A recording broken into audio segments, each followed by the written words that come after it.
The Cellcast is recorded in front of a live streaming audience.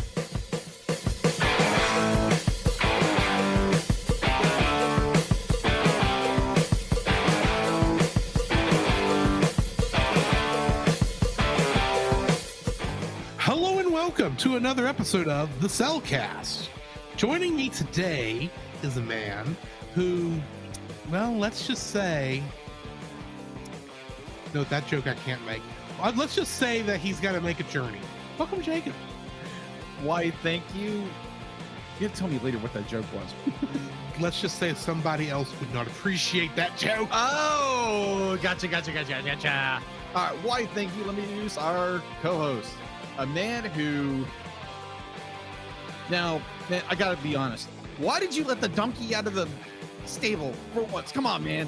Wait. Let me see if I understand your question. Are you asking, who let the donkey out? Oh, Thank you. We are getting off to a rolling start tonight. Of course. So yeah, we are reviewing The Star. I think it's from 2017. 2017.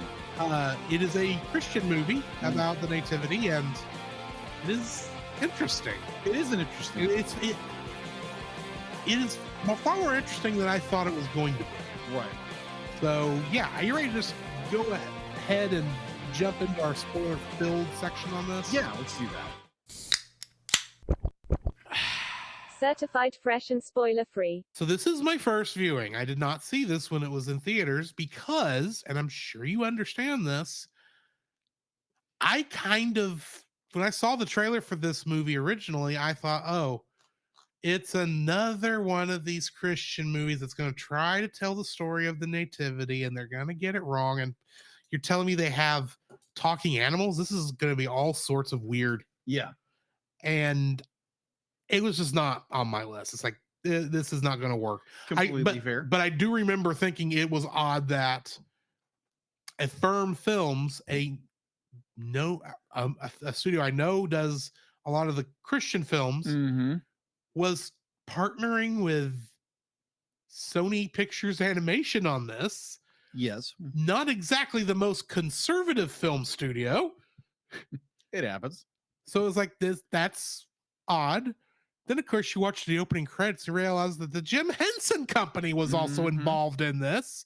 And I'm going, what strange alchemy had occurred when they were making this film to cause all these three studios to come together that I don't think of as being connected. Of course, I later found out that Affirm is actually a Christian studio that Sony owns. Ah, didn't know that. Yeah, I did find that out. Interesting. So they've been handling the distribution. So it really made sense for them to work with Sony Pictures Animation to save, although this was technically not animated by the normal animation studio Sony Pictures Animation uses. Right. Which is also weird. But anyway, I did not know what to expect going into this other than I figured it was going to be these cheesy Christian movies. Grant, I'm a Christian. The problem is most Christian movies are, in my opinion, awful. I know people like some of this stuff, and I'm not saying you shouldn't, but I'm saying for my tastes, most of the stuff is just too preachy. Yeah. Ironically, they're so concerned about getting the Christian statement across that they forget they have to tell a good story. Yeah. So, or they're pushing an agenda, a Christian agenda, right? And even if it's an agenda I agree with, I don't want it shoved down my throat. Yeah, agreed. When I go see a movie, I want a good story. Agreed. Strangely enough, despite the fact that this should have been like a no, like across the board, I didn't hate this film. But we'll get more into that here in a minute. What are your thoughts? Just like Drew, this was my first time viewing it. I think I saw a trailer for it and I was like, probably not. I was like, it looked interesting, but I didn't have any desire to go see it. So it got. I think I threw it on here. I think I did. You're the one who put it on the list. I did put it on the list, And I was like, you know what? But like, this sounds interesting. But like, it's the nativity scene. How bad can you get it? How bad can you butcher the nativity scene with talking animals? And to its own credit, it's not a terrible film. Yeah. There are issues with it. There are animation issues with it. But This is a little more cheaply animated than Sony Pictures usually puts out. yes. But I think it's in some ways quality it's better than some of their ones that came out previously to this. But Emoji movie. Yeah, you're not kidding. Poor Sir Patrick Stewart. Yes. But I'd be like, I enjoyed it for what it was, what they were trying to do with it, and I appreciate it. And am I going to say this is a raving movie I'm going to give, a 9 to? No. But I mean, I was telling somebody about this movie earlier today, and I said of all of the Christian adaptations of biblical stories that I have watched over the years, this is probably like the least. I'm not gonna say it got the least amount wrong, but where it got stuff wrong, it was because of creative license and the need to actually tell the story in a more compact way, because they got a lot of stuff right. They did far more right than it needed to be for the story. Agree. So everything they get wrong in this is like super minor details that they changed just to keep this where it would make sense in a 2-hour tale. Yes. So yeah, let's just go ahead and jump into the full thing. Why don't we? Yeah. The following is a spoiler-filled review for the film The Star. Listener discretion is advised. The Star was directed by Timothy Reckart. This was his directorial debut that was not a short. Really? All his other things he's directed have been shorts. It was written by Carlos Koltkin. It is based on a story by Simon Moore and Carlos Koltkin. And of course, the Bible, technically. Yes. Getting into the cast, we've got Stephen Yeun as Bo. Boaz. Yeah, Boaz. And in the television show of Invincible, he plays Mark Grayson, the main character. Oh, okay. Yeah. I thought I recognized his voice. Keegan Michael Key was the voice of Dave, the bird. The dove. Yes. He's Toad in the Super Mario Brothers movie. Oh, that's right. He is. Along with... He always plays a sidekick. Either it's... Well, he was so used to being a sidekick with Peele. So before Jordan Peele decided he wanted to direct horror movies now. Yeah. So it has to be that has to be what it is. It might be. You never know. Yeah. Adie Bryant was the voice of Ruth. And she played a character named Emily Fairfax in Human Resources. The only thing I saw. I didn't recognize anything else. Gotcha. Didn't even recognize this, to be honest, but it was on her known for. Gina Rodriguez was the voice of Mary, but she played Velma Dinkley in Scoob. That's right. Zachary Levi was the voice of Joseph, and he played Eugene Fitzherbert in Tangled. Or Flynn Rider, depending on what part of the story we're in. Yes. Christopher Plummer in what has to be one of his last roles. Oh, that's right. He has passed since this. He did pass. Yes. He plays Herod in this. Yeah. And one of his other last roles he did was Harlan Thrombey in Knives Out. That's right. Oh my gosh, Knives Out is so good. Ving Rhames was the voice of Thaddeus. The camel. No. Thaddeus is the wolf. The wolf dog. The wolf dog. Yeah, the wolf dog. That's right. And he was Luther in the Mission Impossible franchise. Gabriel Iglesias was the voice of Rufus, the other dog. the pity type dog.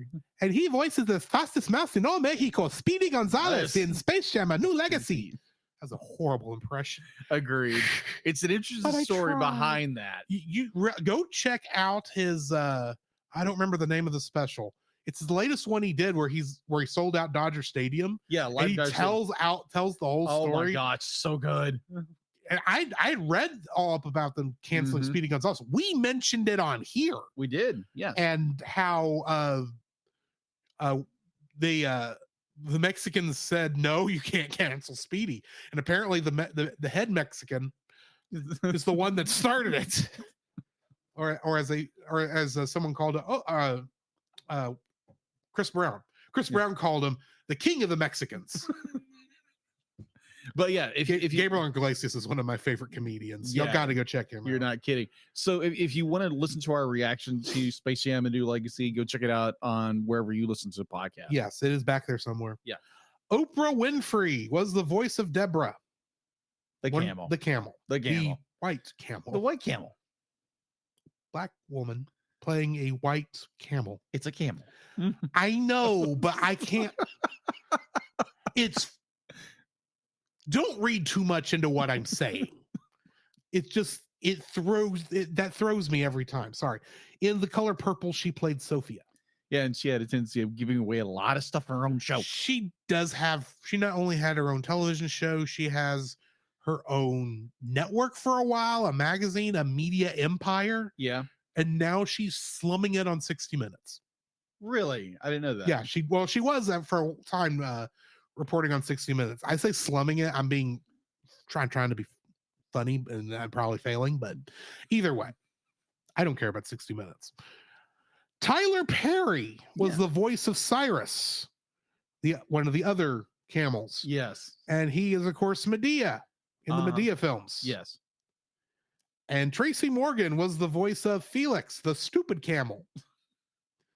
He was be like, no disrespect his words. Yeah. What's his name again? I'm sorry? Tracy Morgan. Tracy Morgan. Be like, Tracy Morgan always plays, be like, he is if you want a character who just wants to sound idiotic and maybe a bit stupid, be like, he's got a way of doing it. He's got a way, he's got the voice for it. Not to say he's dumb, but it like any character, he can play a character who is I could be wrong. Less intelligent. I think in Hotel Transylvania 2 and 3, he took over for the original guy for The Mummy.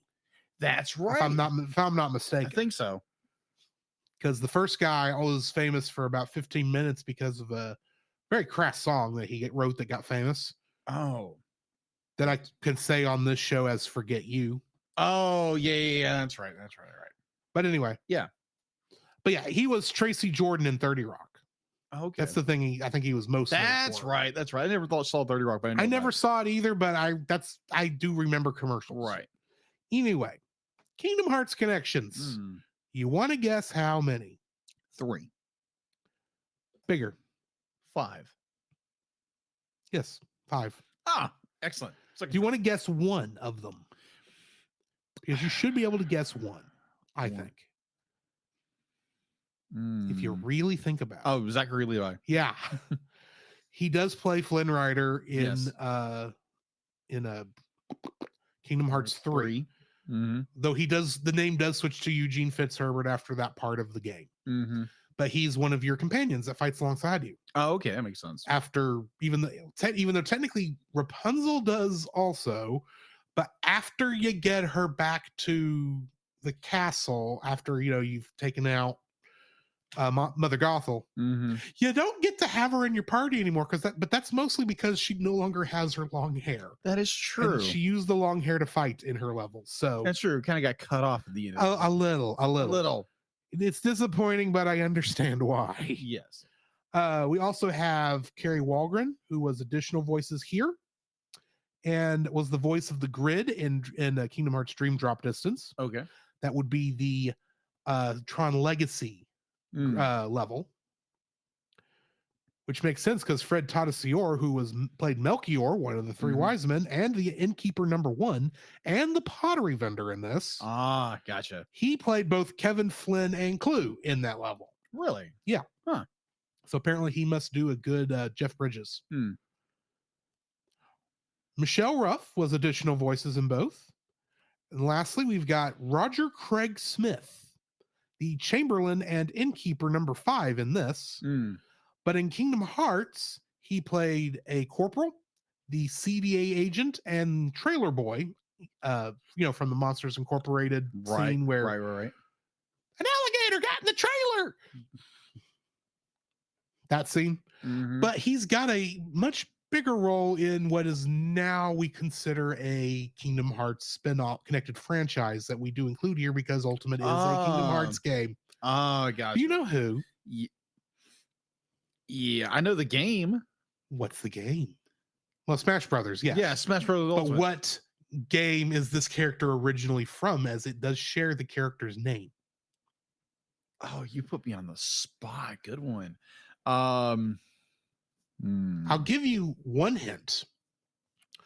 We have reviewed 2 movies where he's cameoed, 1 movie in which he is a major character, and we have 1 reaction that we haven't done a review over in the same franchise that was the sequel to the first one.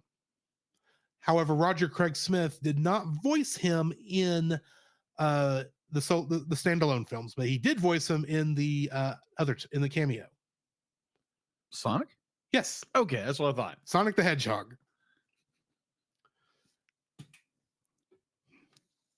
So yeah, that's my Kingdom Hearts connections for this. Gotcha. What do we have in info and stuff? All right, so info and stuff. IMDb has a 6.3 out of 10. Rotten Tomatoes has a 43 score. It's available to watch on Freebie for free. Production was Columbia Pictures, Affirm Films, Sony Pictures Animation, Walden Media, the Jim Henson Company, and Walden Media. That was the other weird name. Yeah, I saw Walden on there, because it's like, okay, Walden Media I get because they were in charge of the Narnia films, but they've also done a couple other things that were like fantasy kids movies. So yeah, true. And Franklin Entertainment. Distribution was Sony Pictures release. Its runtime was 1 hour and 26 minutes. Release date on November 12th, 2017.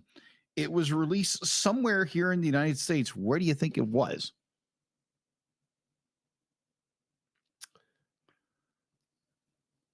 Where would it make the most sense? The Ark Encounter in Kentucky. No, nowhere close. Nowhere close. I don't know. It's not a film festival because there's not any that play in November. No. I'm guessing. I'm guessing it's a theater in California. Close. You'll be like, it was at the Regional Valley Theater and Historical Landmark Theater in Westwood, Los Angeles, California. Okay. Yeah. So you got the state right. Well, I could have said LA, but I assumed you knew what I meant by California. Oh, yeah. But anyway. Yeah, nuance. All right. Yeah. So it debuted nationwide on November 17th of the same year. Going into box office, I had estimated budget of $20 million. Let's see. Its opening weekend on November 19th, it made $9.8 million. Its gross $40.8 million. And its international gross was $63.5 million. Home release for this film. The Star was released on digital on February 6, 2008, and on DVD and Blu-ray on February 20th by Sony Pictures Home Entertainment. And I don't think there's a sequel. Where would they go?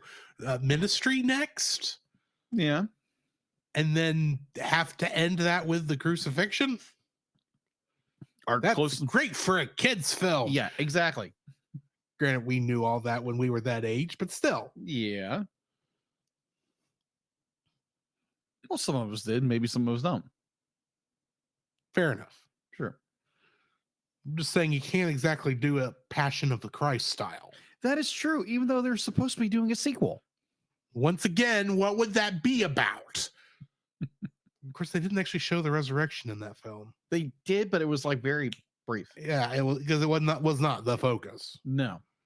I guess, anyways, be like, if that's they neither here nor there. If they ever come out with it, if it ever comes out. All right, so bless you. Excuse me.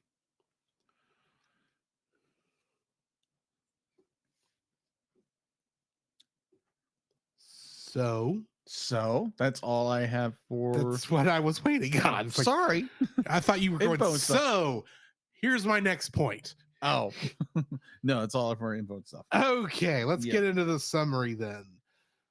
In 9 months BC, fun fact, that's closer to 2 years in 9 months BC, Mm-hmm. Mary is visited by an angel telling her she will bear the Messiah. A pygmy jerboa named Abby overhears and tells the other animals as a Mhm. star begins to glow brightly in the night.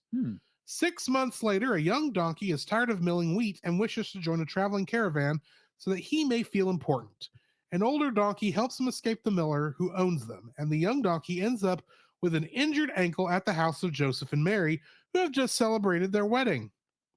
Mary takes the donkey in and names him Bo and reveals to Joseph that she is pregnant. With Joseph accepting Mary's situation after praying to God, during this time, Bo and his dove friend Dave plot to escape despite Mary's kindness, but end up staying 3 more months. Meanwhile, the 3 wise men and their camels, Felix, Cyrus, and Deborah, arrive at the home of King Herod. The wise men reveal their gifts of gold, frankincense, and myrrh, but when they reveal that it is actually for the new king, he sends them on their way to meet him, but secretly sends his royal hunter and his 2 dogs, Thaddeus and Rufus, to find and kill the new king. As Joseph and Mary leave Nazareth in order to head to Bethlehem, Bo and Dave try to another escape, but are confronted by the dogs, who knew of the home by interrogating Abby. After learning that Joseph and Mary are not home, the hunter and his dogs leave to look for them. Feeling guilty, Bo decides to warn them, with Dave joining him. Along the way, they meet a friendly sheep named Ruth, who left her flock when she saw the star. They catch up to Joseph and Mary in time to warn them and hide them in a marketplace where the hunter ties up his dogs. Bo releases the cart Joseph and Mary were using to roll down and cause a chain reaction that knocks the hunter down a well. However, he creates severe damage to the market in the process, and Joseph, unaware of the danger, tells Bo off for his actions. Upset with being rejected, Bo leaves and Dave follows until they arrive at the royal caravan. While happy to have found it, Bo realizes that he liked being with Mary and tells Dave, who admits that he is not upset and that just wants Bo to be happy with his decision. Together, the 2 return and make up with Ruth and then convince a frustrated Joseph to talk to Mary. Mary admits it has been difficult for her and that she is scared of the importance of the baby, and they make up when Mary begins having contractions. They arrive at Bethlehem, where Joseph is unable to find an inn for Mary. The miller, who just so happened to be there, kidnaps Bo and Dave and Ruth, leaving Ruth leaving to rescue him. The wise men arrive as well, but the camels, who are aware of Herod's plot, are left tied to a post. Bo ends up in a stable where he meets a horse named Leah, a cow named Edith, and a goat named Zach. They reveal that they have not been able to sleep because the star's bright light has been shining through on their manger for 9 months. Realizing this is where the baby is supposed to be, the animals help Bo escape, and he catches up with Dave and Ruth while spotting the hunter and his dogs. Bo finds Joseph and Mary and gets them back to the stable, while Dave runs into Cyrus, Felix, and Deborah and helps them escape their bonds. Ruth finds her flock, who had previously refused to follow her, and tries to convince them to help, but gets unexpected help when the angel who informs them and their shepherds that the Savior is coming. Bo manages to fight off Thaddeus and Rufus, but is outdone by the hunters. Suddenly, Ruth and her flock, the camels and Dave, arrive and dispatch them by having them hang from a cliff. The hunter lets the dogs fall, but they are saved by Bo, while the hunter himself falls to his death. All of the animals, who are now joined by Abby, who assumes the danger to be ongoing, and the redeemed Thaddeus and Rufus, shepherds, the 3 wise men arrive to see baby Jesus. Bo realizes that he's been carrying the new king the whole time. Deborah predicts that this event will be remembered around the world for years to come, which Cyrus and Felix both declare that she's crazy. After that, Joseph buys Bo from the miller. Bo and Dave and Ruth help him and Mary raise Jesus. Getting into the trivia for this, I did not mention a certain cameo that I happened to spot when I was doing this. Now, be aware that I am not truly besmirching this man's name, though I disagree with him on many, many levels. Yes, But Joel Osteen has a cameo in this film. he does. He voices one of the three wise men. The second linesman in the middle. Yeah, the frankincense one. Yeah. He has like maybe 2 lines in the whole film. Yeah. And so I didn't recognize that. And granted, I don't think I'd know his voice if I heard it. Yeah. But yeah, I definitely didn't realize it was him until I was going through the cast list. Mm-hmm. So yeah. Yeah, because like you mentioned it at one point before I watched it. I'm watching it. I was like, oh, that's Olstein's voice, because I've listened to his podcast before. Yeah. And I'm like, yep, that's definitely Olstein. Yeah, I'm not a fan of the guy. But if you, I'm not going to tell you what to believe. I'm just saying I don't like the guy. Mm. So yeah, the markings on Bo's back make a Mhm. cross. Yes. The Star was produced by Affirm Films, a company under Sony that produces and distributes mainly conservative Christian films. Mm. Christopher Plummer played King Herod in this. In Jesus of Nazareth from 1977, Plummer played Herod the Great's son, Herod Antipas, on the council that sentenced Jesus to death in the Easter story. This is Walden Media's first animated film. Oh. This is the second time Mariah Carey has sung a song for an animated religious movie. The first time was The Prince of Egypt, where she sang the song When You Believe with the late Whitney Houston. Yes. This is the first animated film from Sony Animation not to have Sony Pictures Imageworks do the animation. Instead, Cinesight Studios provide the imagery and animation, a significant departure from other Sony animation films, which had the animation and imagery, of course, provided by Sony Pictures Imageworks. Mm-hmm. Kristen Chenoweth's character Abby says she is a pygmy jerboa. This is an actual animal described as a hopping desert rodent. Yes. The mention of fine Corinthian leather is a humorous nod to the 1975 TV advertisement for the Chrysler Cordoba. It starred actor Ricardo Montalban, who extolled the features of the luxury car, which included seats available in fine Corinthian leather. I was like, why in the world is he saying that? It's like, oh, of course. It's Ricardo Montalban. Montalban. So yeah, that's what I've got in trivia. I gotcha.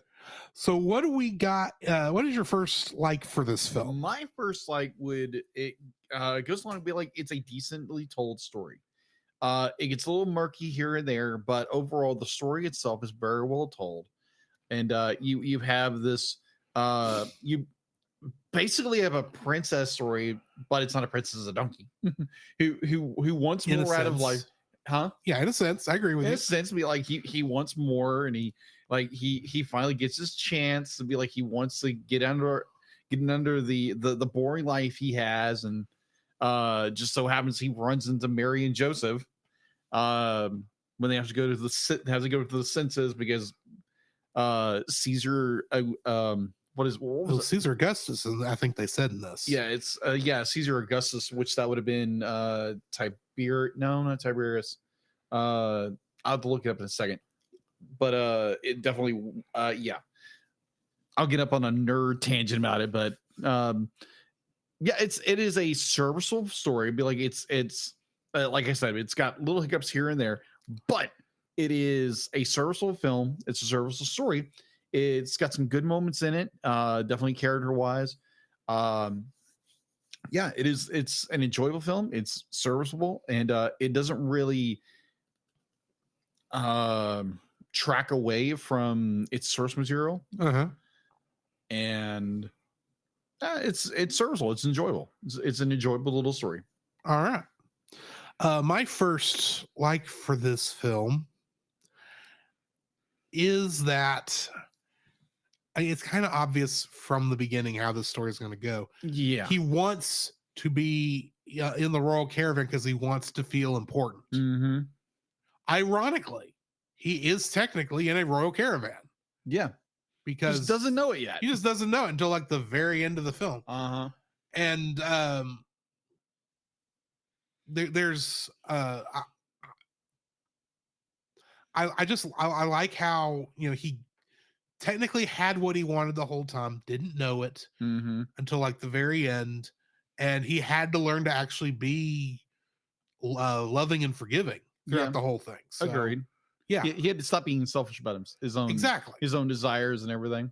exactly. Yeah, I particularly love the moment where he leaves Mary and Joseph, where he's been ostracized by Uh-huh. Joseph, and he just wanders off, and they finally see the caravan, and he has these doubts because he sees the torn ribbon, and it's a really galvanizing moment for Bo's character, and I really appreciate that from a storytelling perspective. It it is a trope that is tell as old as time, but it is like it's nice to see that in this film with a talking donkey and a bunch of other talking animals. Yeah, And I like it where our human characters don't understand our animals; they just sound like animals, which I Yeah. think is good because then we're going into Disney. If they had gone the full "you can talk" route, Mhm. that would have ruined the whole thing. Yeah. Oh yeah. Agreed. But I do like that moment where Bo comes to a decision: does he go and fulfill his selfish dream, or does he go back and help the person who's helped Mhm. him the most and make sure she's safe? Yeah, But yeah, I like the little convergence where it'd be like his dream was within sight, and now he turns back to something that he finds more desiring than his own dream. yeah. Yeah. So that was your second like? No, Or actually, you're just commenting? I on was mine? commenting on yours. The way, oh, this is the way it flowed. It's like, well, you're kind of saying differently. Maybe we happen to have the same like. I wasn't sure. Right. PaulJPowers.com. Yes, Balaam's donkey did talk, but he didn't talk to Mary and Joseph. He talked to Balaam, and that's a different thing. Yeah, different donkey. Oh my gosh. So that was your That was my number one. Okay, What's your number two? My number two was actually the voice cast, especially with Mary and Joseph. Zachary Levi, like his performance is golden. I love his performance as Joseph. Now, if you go to the scripture, you go to Matthew, Mark, Luke, John. John doesn't really have a whole lot to say. Or Joseph, sorry, Joseph doesn't have a whole lot to say. Joseph has like one scene really in the Bible. Yeah, where the angel comes to him and says, Yeah, be like, don't be afraid, be like, be like Mary, Mary, and that's a weird one to say. Yeah. But overall, but like they really they made him a character. They actually made him a character. And I can't remember who's the voice actress who does Mary. Gabriel Rodriguez. Mary? I may have that. Let me double check. Yeah. I said Gabriel, I'm not Gabriel. Gabrielle.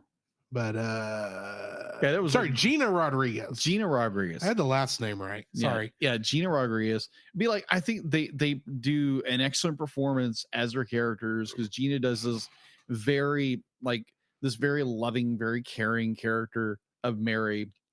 And but like it's very sincere. And then you have Joseph voiced by Zachary Levi.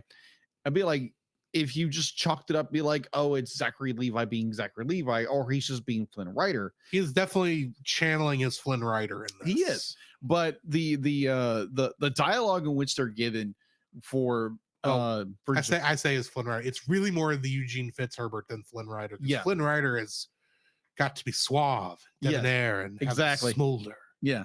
You broke my smolder. But when he's full Eugene Fitzherbert, he's still a little cocky. Okay, he's still cocky, but I mean, but he's more like how he is in this film. Yeah, where it's all this stuff is happening, and I don't know what's going on, but I've got to do the right thing, and I don't know what to do. I'm thinking more of him in the series than the movie, but still, yes. So if you want to listen to our full reaction, our full review of Tangle the series, Rapunzel's Tangle Adventure, go check out many episodes. Many episodes. That took a while. Yes, but it was worth the journey. But yeah, just like most of the performances in this movie were done very well. The one that when you said Joel Osteen, I was like, what the crap? Just saying it's odd casting because I don't see him as a wise man. I like overall all the performances were very well done, but definitely crap, what's her name? Sorry. Gina.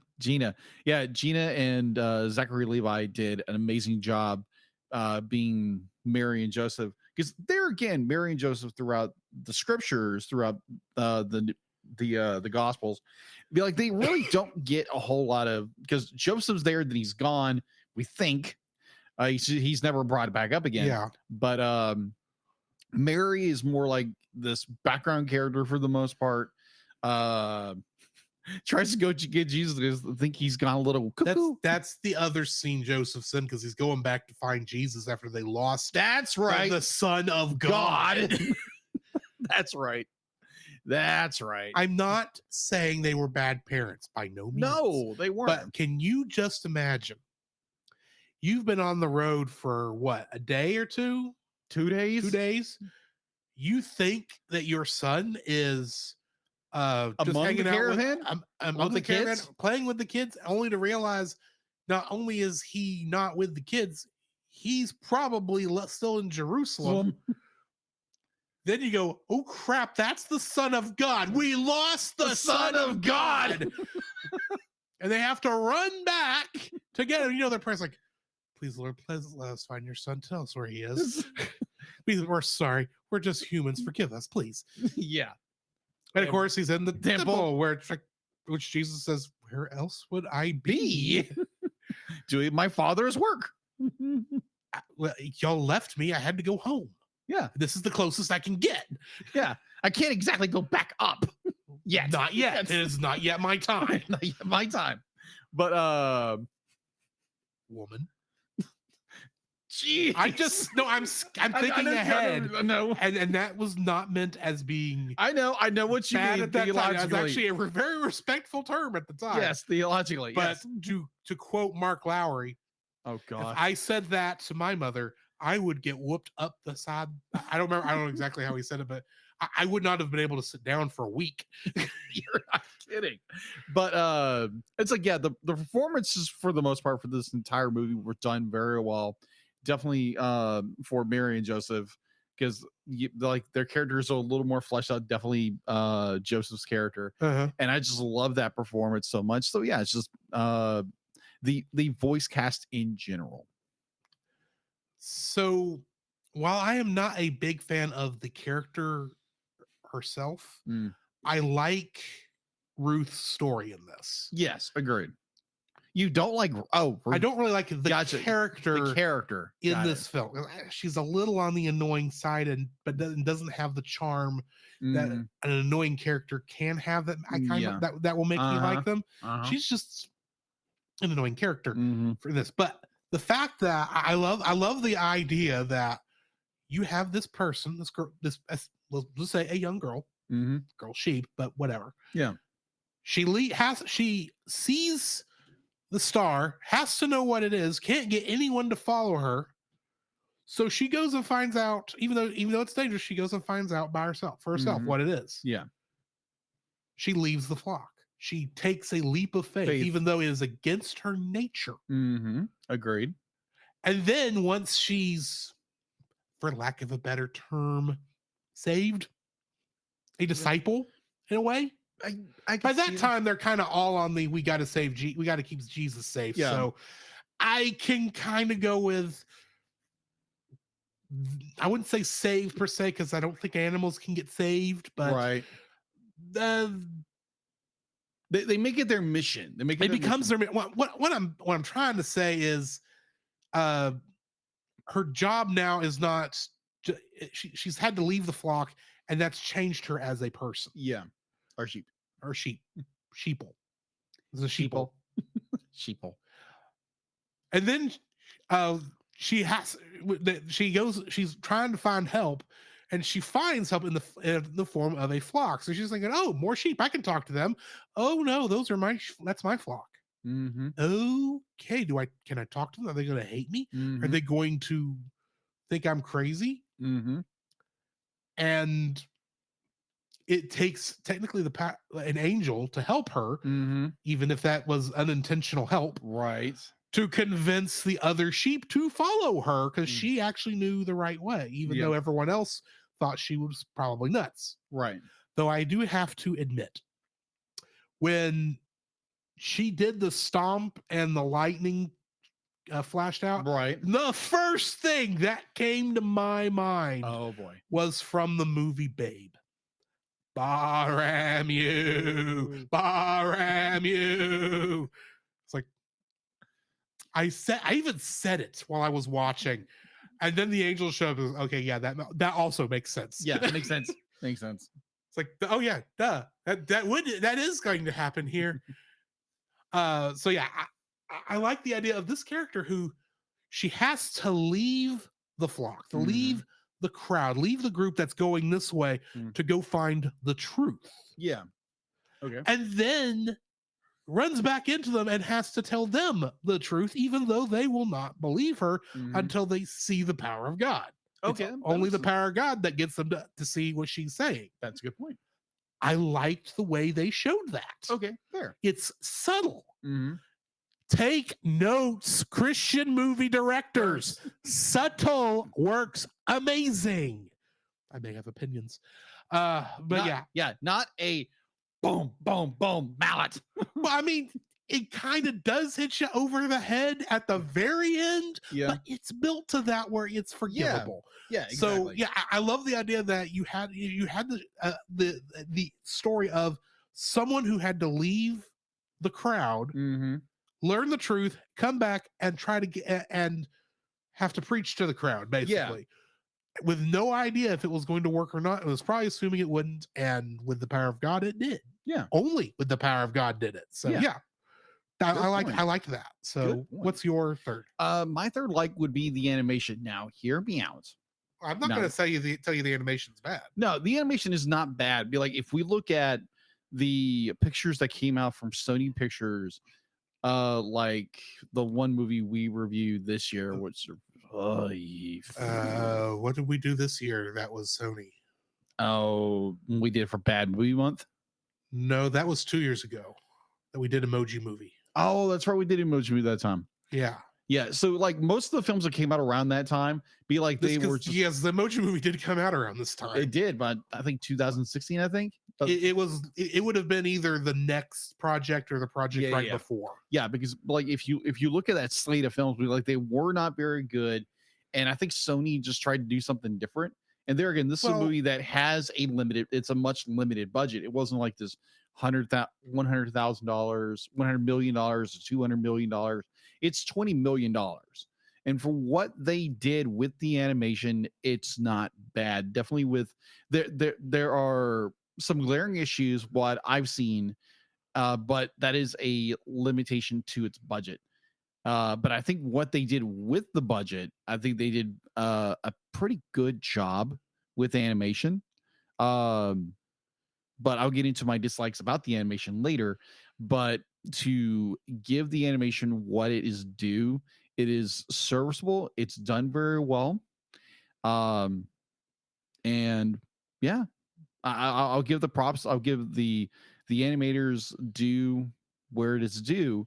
With the budget they had, it was done well to its budget. Okay. I just looked up the list of Sony Pictures animated films. Okay. If you start with Hotel Transylvania 2 in 2015, it goes Goosebumps also in 2015, Open Season Scared Silly in 2016, Surf's Up 2 Wave Mania in 2017. Oh gosh. Smurfs The Lost Village in April 2017, then the Emoji Movie in July of 17, The Star in November of 17, Peter Rabbit in February of 18, and then Hotel Transylvania 3. I gotcha.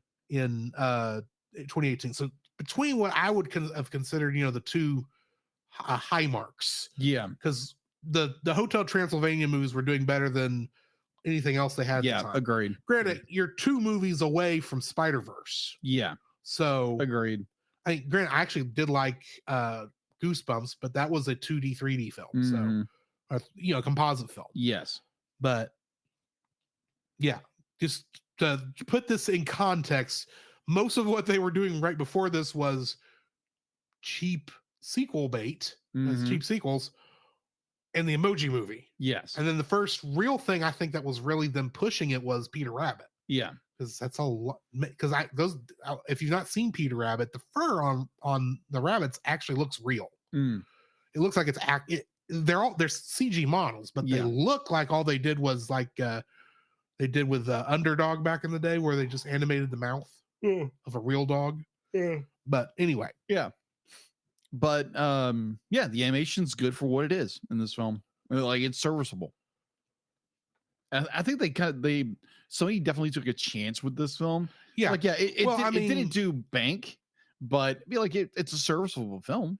Well, I mean, we know this was like the one time they did not use Sony Pictures ImageWorks, which is normally Right. who that does it. They use Right. Cinesite. Yes. So obviously this was a side picture that they were doing, hopefully to give them time to get Peter Rabbit done. Possibly. Because I'm sure that's what Sony Pictures ImageWorks was focusing on after they just got done doing the Emoji Movie. Probably. Which the Emoji Movie was not that bad. It just wasn't that good either. Yeah, true. Anyway, my third like for this film. Like I said in the spoiler-free section, Mm-hmm. this film, while it does take some liberties, some creative licensing Mm-hmm. with certain timetables and Yes. different little things here and there, where it counts, it's right on. Like, Grant, when John's parents, Zachary and Oh, yeah. Martha. Thank you. Why'd you say that name? We had the same thought. Exactly. Anyway, when they drop Mary off, which I thought literally when I saw that, it's like, would that make sense? Oh yeah, it does make sense because she was hiding her pregnancy up at their place at the time. Well, I mean, not necessarily hiding the pregnancy, but that's why she was not in town. Yes. And they do mention the whole thing of Zacchaeus, actually, not Zacchaeus having just been able to start speaking. I love that line. That love was it. Because it's right in your face. It's like in the background as they're leaving. Oh yeah. And they do mention John. They don't say John the Baptist because he's not the Baptist yet. No, he's John. They just say John, and they go, okay. Yeah, but nice. You had that nice little callback. It's like, okay, that's cool. To my knowledge, I meant to go back and actually check where they were actually quoting scripture to see if they were paraphrasing, or if they actually were quoting a specific version of the Bible. But I didn't get a chance to do that because of the timetable. Fair. I did like that at least the parts that were supposed to be scripture at least sounded like it was scripture. Right. And like the little details, like I said, when Ruth is trying to get the flock to listen to her, and the angel of the Lord is talking to the shepherds, like, Grant, I think that was supposed to be farther out of town when that happened, because not only did the shepherds just see that, the entire town of Bethlehem just saw that. But I liked how it's like, oh yeah, this is an event in the story. It's going to be a plot point because it doesn't really add much to the story we're telling, but we are including it. The only part they got wrong, and I will forgive them for this because nearly everybody does. Right. The 3 wise men were not at the birth. No, they weren't. They did not show up till Jesus was like 8 or 9 after they had gotten back from Egypt. Yeah. So and the star that they followed did not lead to the manger. No, it didn't. It led to their home in Bethlehem. And only the wise men saw the star. Yeah, not everybody did. So I can see why they would make the star the focus. But it's just, I get it. Do not get me wrong. Yeah. And for the most part, I do forgive that. But if we are talking about how accurate this is to the scriptural story, Mm-hmm. that's probably the biggest part that's not accurate. Yeah, agreed. But to some degree, I forgive them because everybody gets that wrong. You go to any nativity scene anyone has Mhm. set up anywhere, the 3 wise men and the camels are there, Yeah. despite the fact they shouldn't be. Yeah, it should be just like Mary, Joseph, Jesus, And by all technical accounts, we don't actually know how many wise men or kings No. they were. We just Yeah. know they brought 3 gifts. Yeah, So and they were magi. They yeah, the Magi. they were magi. We say wise men or kings Yeah. more for tradition at this point, but you actually go back and look, it's Magi. They were scholars basically. Yeah, scholars, astrologists, that Uh-huh. stuff. But if we look at what the nativity would have been when Jesus was born, it would have been Mary, Joseph, maybe a couple of sheep, Maybe and a shepherd or 2. maybe a shepherd too, because the shepherd, like they the shepherds would have been there. the shepherds would have Probably their donkey, because Mary did ride on A a donkey donkey. there, so he Yeah. would be there. Yeah, There might have been whatever other animals were being stored in that stable, because this was a stable at the end. yeah, exactly. So they had to store the animals somewhere. Yeah, So exactly. they got what was right when it was the right time. The things they got wrong, I can kind of forgive, because the creative license, even with the creative license, the focus was in the right spot. Right. It was not like we're trying to disprove the story. And it's like, no, we're staying true to the themes of the story and the Yeah. major events. Are we going to change a couple things for comedic purposes or for fun or just to make the story flow better? Yeah. Yes, because we don't we're trying to tell a movie, and we have a secondary storyline that is interacting with the original story. So yeah, we may have to change a couple things, but anyway. Yeah. That was my third like, is even with the changes that they made to the original biblical story, it was still all in service of the biblical story. Yeah, and like you said, be like they did it. If I can talk tonight, A lot of it was abridgment, if we're being honest. yeah, it's more of an abridgment. They're just collapsing stories in on Yeah. each other to make it more cohesive. We're trying to cram as much of that story we can into one, and Yeah. I think in some ways it'd be like it was a detriment to the story in some ways. In some ways, but we'll get that when we get there. So yeah, we need to go into dislikes now. What's your first dislike? My first dislike, the third act in this film is just a mess in some ways. Be like the third act itself is like it's like rushed. It is a rushed point in the film where As soon as they get the contractions start. Yeah, once the contractions start, this thing just accelerates toward it starts barreling towards the end, where they have to fix all these little plot lines and the whole bit. I just want to say Yes, that while I do not know the actual timetable of the birthing process, yeah, she held those contractions for a long time. right, Because that was a day yeah, that it took for them to get from when the contractions started to when they got to the manger. yeah. A whole 24 hours. So Well, some contractions can last up to like I know they can last that long. 48 And hours. some go 40, quick. And, 38 and hours. admittedly, it's not like they did the whole thing where her water broke. Yeah, They did like, oh, the contractions are starting and they're Yeah. extremely mild, so we gotta Right. hurry. right. But it's like the third act seemed it was way too rushed because they're trying to compile all these little story beats that are just kind of loosely connected and trying to cram them into one thing with the hunter and the dogs, their story, the camel story, Doing the forgiveness arc with them. Yeah, with the forgiveness arc. dogs. Yeah, that was pretty good. The camels, they're not really of a plot, but they're there. They are plot. They are the exposition you know, givers. yeah, the exposition. They are trying to explain everything that's going on with Yeah. King Herod, because we don't spend really any time with King Herod. Right. In fact, the Christopher Plummer got off easy with this movie, if we're Mhm. being honest, because I think he has a total of 3 lines. He does. So But I had to mention him. It's Christopher Plummer. Yeah, exactly.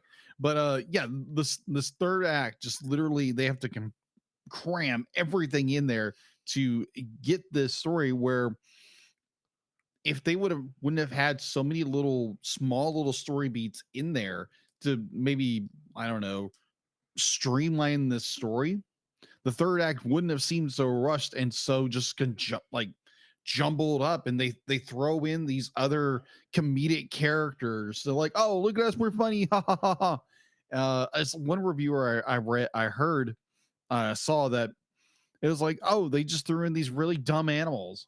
They want to make kids jokes the entire time. It's like, well, it's for kids. It's a kids film. This is a family film. Yeah, technically, but I mean, this is more aimed at the kids than the whole family. Yeah, exactly. But it's like they threw in the animals in the stall. Just it's like, oh, because we can't be like, we haven't slept in months because the star, and it's just like, okay, telling the star wouldn't be there yet, but nuance. It's just like all of the stuff they just crammed into this third act, and it was so congested, and they had to try to nip all these little plot. They did a decent job with trying to nip all of that in the bun, but it was so just so frustrating to get to the very end of the film. It's like, okay, this was good, but all this little stuff trying to jam together, to complete your story was such a headache. And plus be like, did I throw that in there? No. But no, I'll throw this one in here. The idea they had to throw in the hunter, they had to throw in the dogs. They're like, the camels were there, but they emphasized them way too much. Like you said, they were the exposition dump characters. They were giving us all the information we need to know. But oh my gosh, it's like they had to wrap all these stories up in a good 10-minute block, 10-minute set, and it was just such a headache. It's like, can't we just dump half of this and streamline our story and make it better? But nope, we got all this stuffing in this story. We have to congeal down to one thing and try to make it work, and it works, but it doesn't really work.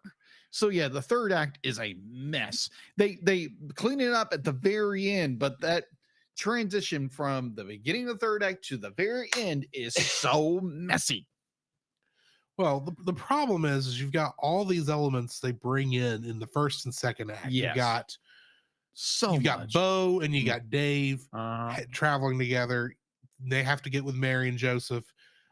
You bring in the hunter and his dogs so they can give more of a sense of suspense, I'm assuming is what they're there for. Yeah.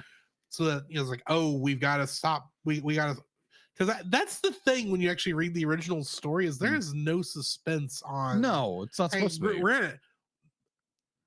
This movie fits into like between the verse that says fits right in the verse that says and in those days Caesar Augustus was required a census and everyone had to go back to their hometown, and because Joseph was the son of David, he had to go back to Bethlehem. So they arrived in Bethlehem basically. Most of this film is taking place between that. Yeah. So or pretty much in that sentence. So they do have to take some story license, but they bring in so many different angles of characters. Agree. Granted, you're making a movie that's based on this story. You've already made the decision that the three wise men are going to be at the end, even though they shouldn't be. True.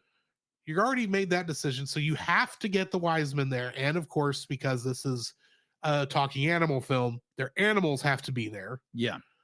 You've got your main characters who have to be there, of course.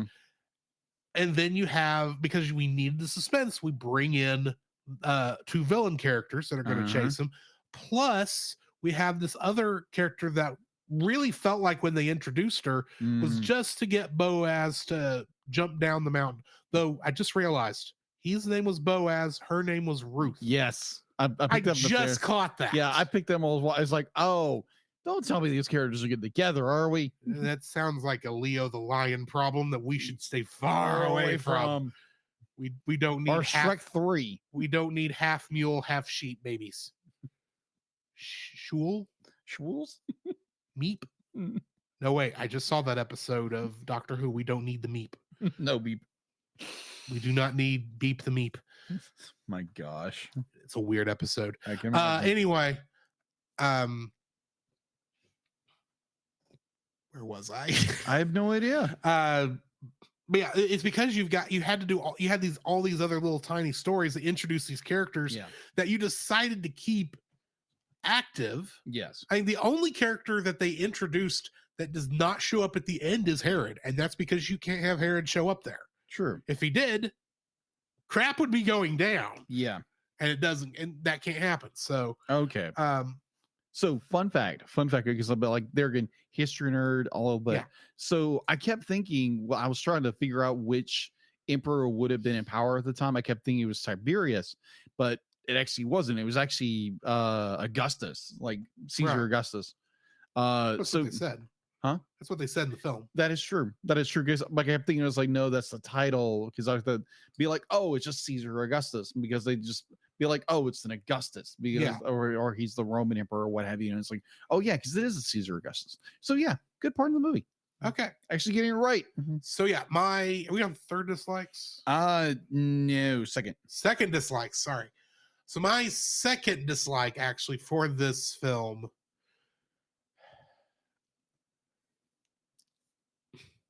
The animals that are staying at the barn where Bo gets took to. Oh gosh, yeah, the third act. First off, none of these three characters are necessary. True. They add nothing to the film. The only one that's even remotely funny is the goat, but he's also the only one that makes sense that staying up that late is giving him trouble. He's the only one who looks like he stayed up that long. Yeah. Everyone else looks like they found a place to close their eyes. Mm-hmm. Maybe during the day when the star was not as bright. You think? These three animals have no character to them at all. They are good. They do fill out the grouping of animals at the end because it makes sense. But for the most part, you could have left them out and it would not have changed the story. Yes. Because you could have easily had this be the one time him slamming his head against the door worked. Yeah. And that would actually, I think, been better if we're being honest. Yes. But yeah, the animals at the end, I didn't like them. What's your third dislike? Well, kind of backing up because I didn't get into my second one. We kind of we kind of jumped ahead, but it's fine. Kind of jumping. I thought you had, and I was helping. Okay, no problem. Actually, I was jumping off yours, and I was springboarding off of you, and it just maybe sounded like it was my second. But this second, my second, actually bouncing off of your second dislike was actually the animals themselves. Be like, you have most of them are just more annoying than anything. Be like, Bo is Bo. Be like, he's the main character of the movie, minus the star, which the star doesn't really do anything except there and shine. And it's a guiding light, or technically, according to the film, the star technically is the Holy Spirit. So that's what they're implying. Yeah, that's what they're implying. All the animals that were saying is, we've never seen a new star in the sky before. Yeah. And I'm thinking, the way astronomy works, we'd never see new stars. Yeah. Because of how long it takes light to travel. Mm-hmm. But at the same time, there's new to us stars in the sky all the time. Because stars that just came into being are maybe 1,000 years ago, their light may just be getting here. So yeah. Anyway, sorry. Yeah. But it's like, yeah, for the most part, all the animals be like, you have the stupid dove. I knew you wouldn't like Dave. Dave was annoying, be like, because he was the comic relief character, and like he literally did nothing. Be like he was a distraction at one point, and he gets like like most of the animals in this movie are just kind of like, really, you're here. The dogs understand why they're there. They have a purpose. They have a at least. purpose. It's the fill the story with tension. You needed a threat, a villain to be chasing them. Exactly. And you do at least show forgiveness to them at the end. So that Exactly. because they're not evil characters, they're just doing the best that they can. Mm-hmm. They're doing what their master told them to do. Right. And now they have a new master. Now they have a new master. But it's like, yeah, for the most part, all the animals are just annoying as can be. Like, it's a kids movie. Do not get me wrong. Kids like annoying animals, but adults don't. And they grind on your nerves. Definitely the third act introduction of all the stable animals. Chimneys. Be like, just have animals come in there, say, hey, be like, hey, we're here to help. Don't be like, they overtop this. Oh, we're sleep deprived. We have sleep deprivation. Haha, look at we're really funny. And then you get to the stupid camels. I get the feeling you don't like these three. I wouldn't say I don't like them, but it's just literally be like you said before, they're the expedition dump of characters. They just give you the information you need, and they don't do a stinking thing through the entire film, except be like, make comedy. That's it. And be like, I have no qualms against comedy. I think comedy is very good when it's done effectively. But when it's just more like, oh, haha, we're doing something stupid. And then again, it's a kid's movie. That's what you want. But for me, be like, you want comedy, you want a comedy, character comedy, or a cast of characters who their job is to make the audience laugh and not look at them like, really? This is dumb. But that's like, yeah, I was very meh about all the animal characters. Like, Bo was okay, the dogs had a purpose, and everybody else was like, really? And plus they were so much of this valley between this animation valley between looking like a real animal and way over cartoony. Yeah, like Bo's eyes were like the biggest eyes you ever seen on a donkey. Made donkeys eyes look tame. I like what PaulJPowers.com in the chat is saying. Yes. Angels singing, shepherds visiting, and in the morning I'm making waffles. Yes, good job, Paul. PaulJPowers.com. But overall, be like, yeah, just the animal characters were just annoying as can be, and just but like you're trying to pump in comedy into a movie that be like, you can do comedy in this kind of film, but just making really, really dumb characters doesn't work. And the third act introduction of three other characters didn't help either. So no, I'm not saying be like, oh, this should be a real serious movie. Because I guarantee we got a couple of friends that'll be like, it's like, well, they didn't do it right. It'd be like, it's too much of comedy. It's got to be serious. And why is this? And why is this? It's an adaptation. People deal with it. But yeah, the animals annoyed me. So that's my second dislike. What's your third? My third dislike. Going back to my third like, the animation. The animation in this movie is, for the budget they have, is decent. But it is so fidgety. It's not even funny. Yeah. Like the human characters look half the way they're having a seizure. They're having like some kind of epileptic seizure sometimes. I'm like, what the world's going on? And it's like, oh yeah, it didn't seem like it was fully rendered or rigged. But like, understand, be like, you had a small budget, but it's like, Jiminy's. Like, for a guy like myself who has Tourette's disorder and have a neurological tick, it's like, geez. Like, did all the human characters have ticks? Did all the animals have ticks? That time period, yes, they all had ticks. Ha ha. I walked right into that one. Just saying. Yeah. But it's like, yeah, if this movie had a bigger budget, be like, the animation would have been so much smoother. But overall, be like, the animation, I enjoyed the animation, just the jitters just really bugged me after them. I'm like, wait a minute, did I just see the character jitter? Like, in this one scene, be like, the character would just do this. Like, it didn't have a stabilized rig. And I was like, that's disappointing. So yeah. Shaky characters. Were they all Chihuahuas? No, but thankfully they didn't make another character to add to make more for comedy relief. And then you'd have to explain how this Mexican dog got over here to Israel. Oh my gosh, that's like the example of what was It's like the racist mice from Titanic. The legend goes on. It's like, how did the mice get to England? They're on tour.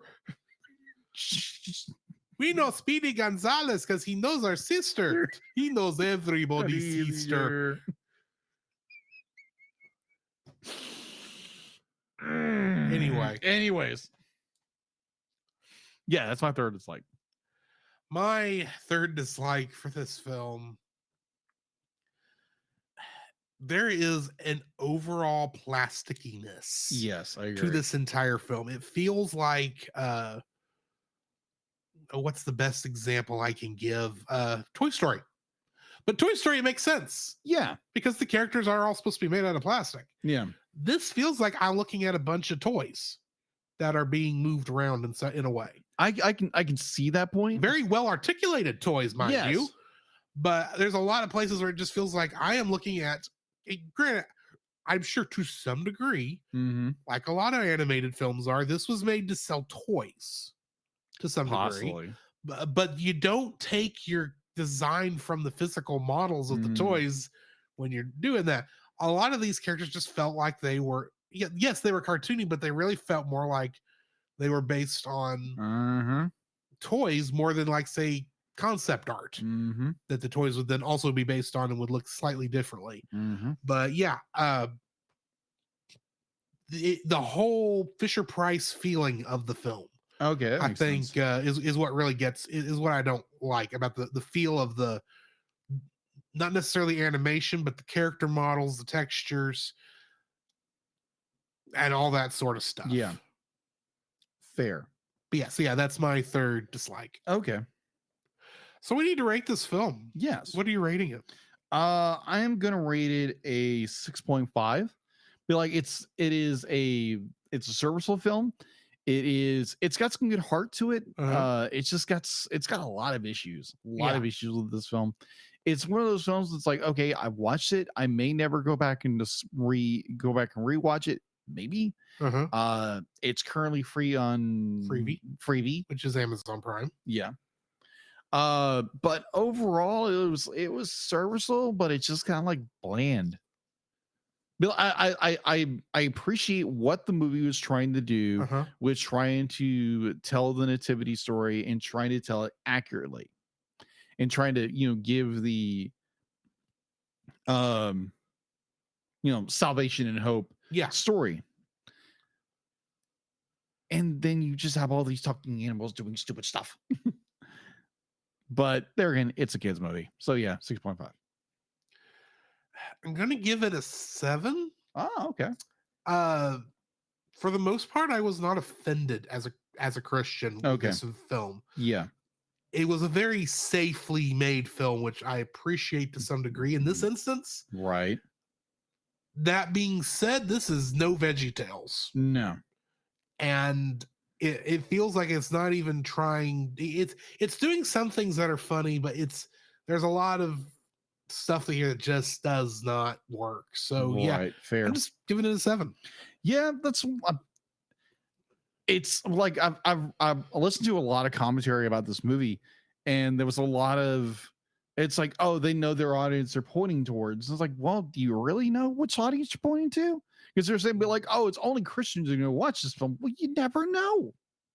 Because that's I think it's a one good point about some of the films like these, that it's not so we're going to push this like agenda in your face, but it's trying to tell a good story, and it tells and as long as it's telling a good story, I'm fine with it. And this actually does tell a pretty decent adaptation of the nativity. Yeah, there are differences, granted, and if I had a kid that I took this to or I watched it with, I would make sure at least afterwards that they did understand what actually happened, because I don't want them to think, there was a hunter chasing after Jesus with these other 2 dogs and a sheep that was, I want to make sure they know what actually happened. Exactly. And that this is just a fictional telling and a fun story. Yeah. based on that. Yeah, because it gives a good springboard to sharing. That's to somebody. That's really how I would approach this. But yeah, it's just for what it is, it's not a bad film. Yeah, it's not a bad film. And it's like, if you ever get a chance, go watch it. Be like, it's a serviceable film. It's a good film in some ways it's not. But if you're wanting something that is not going to try to like jam a something down your throat and just tell you a good story, yeah, it's not bad. And that's the thing. It is telling a good story. Mm-hmm. Agree. It is got an agenda, don't get me wrong, but it's naturally told throughout the film. Yeah. So anyway, yes. Let's next week or Friday. Yeah, this Friday. If you're watching live, we are going to be doing our last film of the year. Yes. With well, I say film. It's more of a special. It is special. That came out only a couple of weeks ago. Yeah, and I'm still surprised it exists. Yeah, that it actually got released. Yeah, Urkel Saves Santa. Did I do that? I'm just saying, there's a couple of other things that actor has done that I want to just be cameoed in here, just in the background. A certain hedgehog. Yeah, a certain hedgehog. Well, no, it would be something as I would be happy if just Colleen O'Shaughnessy, who voices Tails, voiced like an elf that Urkel had to help. I would be happy with something like that, and they make some reference to, I don't know, a plane called the Tornado. Yeah, something like that. I don't know. I have no idea what this is, other than it's based on Family Matters from back in the day. Yeah. A television show that it has been 30 years since I watched. So I'm sure I'm going to miss some things, because the last time I saw anything with those actors in it was when I watched Die Hard. Best. I still say that is Carl. They don't call him that. No. But that is Carl. Happened to be... I don't remember where Family Matters is actually supposed to take place. I assume it's California, but it could be Florida. No, it's not Florida. It's definitely California. Yeah. It's not that part of California, though. How do you know? He could be in LA. Granted, he may not have been a cop on the Nakatomi Plaza beat, but anyway, yes, they're not connected at all because they're made by two entirely different companies. Yes. But anyway, Urkel Saves Santa next week. Join us on the other side of the bumpers, and we will get to talking about what we've been watching, some news, and then emotional damage. This podcast is a proud member of Culture Box. Whether you enjoy geeky reviews, comedy, or original fiction, you can open up the Culture Box and find something excellent for your soul. Point your web browser to culturebox.media. This week, we suggest checking out Playing Games with Strangers, which is a family-friendly actual play podcast where indie voice actors get together and play tabletop role-playing games. You can listen to the adventures unfold as they roll dice and slay monsters and have fun, all at playinggameswithstrangers.com. The Cellcast would also like to thank the following patrons: Ashley and Francisco Ruiz, Book of Gaming, PaulJPowers.com, and Edwin Gonzalez. If you want to get your name shouted out on the show, special art from Jacob, and uncut episodes, and coming in 2024, the ability to request films for us to review and possibly even join us on the show. Join us. You can donate to us over on patreon.com. You can find the link in the show notes. So, Jacob, I have a question for you. What have you been watching? Well, let's see. The whole reason we had to postpone Friday's recording to Monday's recording is because I went with my fiance and my soon-to-be mother-in-law to go see White Christmas in a theater nearby. And I remember watching White Christmas years ago, years and years ago. And I remember parts of it, and there's other parts I'm like, what in the world is Big Crosby doing? Sisters. Oh my gosh, yes, that's two scene. devoted sisters. That's as far as I actually know those words. Yes, that scene popped up. I'm like, oh my word. But that was absolutely hilarious to watch. And I think it's for Ashley B, it's kind of turning into tradition, which next year when we're married, we might go see another film. Which I wouldn't mind at all. Yeah, see, first year you had It's a Wonderful Life. It's a Wonderful Life. Yes. A serious tale that wasn't originally a Christmas film. Yes. It became one because CBS needed something to air when they didn't think anyone was watching television. True. And they played it for 24 hours. Yes. And then this year you did White Christmas. I guess next year would have to be Miracle on 34th Street. Maybe. The original one. Maybe. Which means it's in black and white, which means you'll have to deal. I have no problem with black and white films. I know. I just like messing with you because I know you used to not be able to stand black and white films. Or Die Hard. Not in the same vein. I agree, but it's still the best Christmas movie ever. Hard disagree, but let's move on. So yes, I think that's all I've been watching. I've listened to a few podcasts of like true crime. Surprise to anybody. I started listening to this one. I can't remember the guy. I disagree with him most of the time, and he had a guest on there who has been, let's just say, blocked for a long time, and finally coming back to a certain platform. And I was like, okay, let's just give it a shot. Had Elon Musk? No, Elon Musk let him back on Twitter. Elon Musk didn't get back on Twitter. He got back on Key. Shut up. By the way, folks, I have made the decision. The platform that used to be known as Twitter is not called X. No.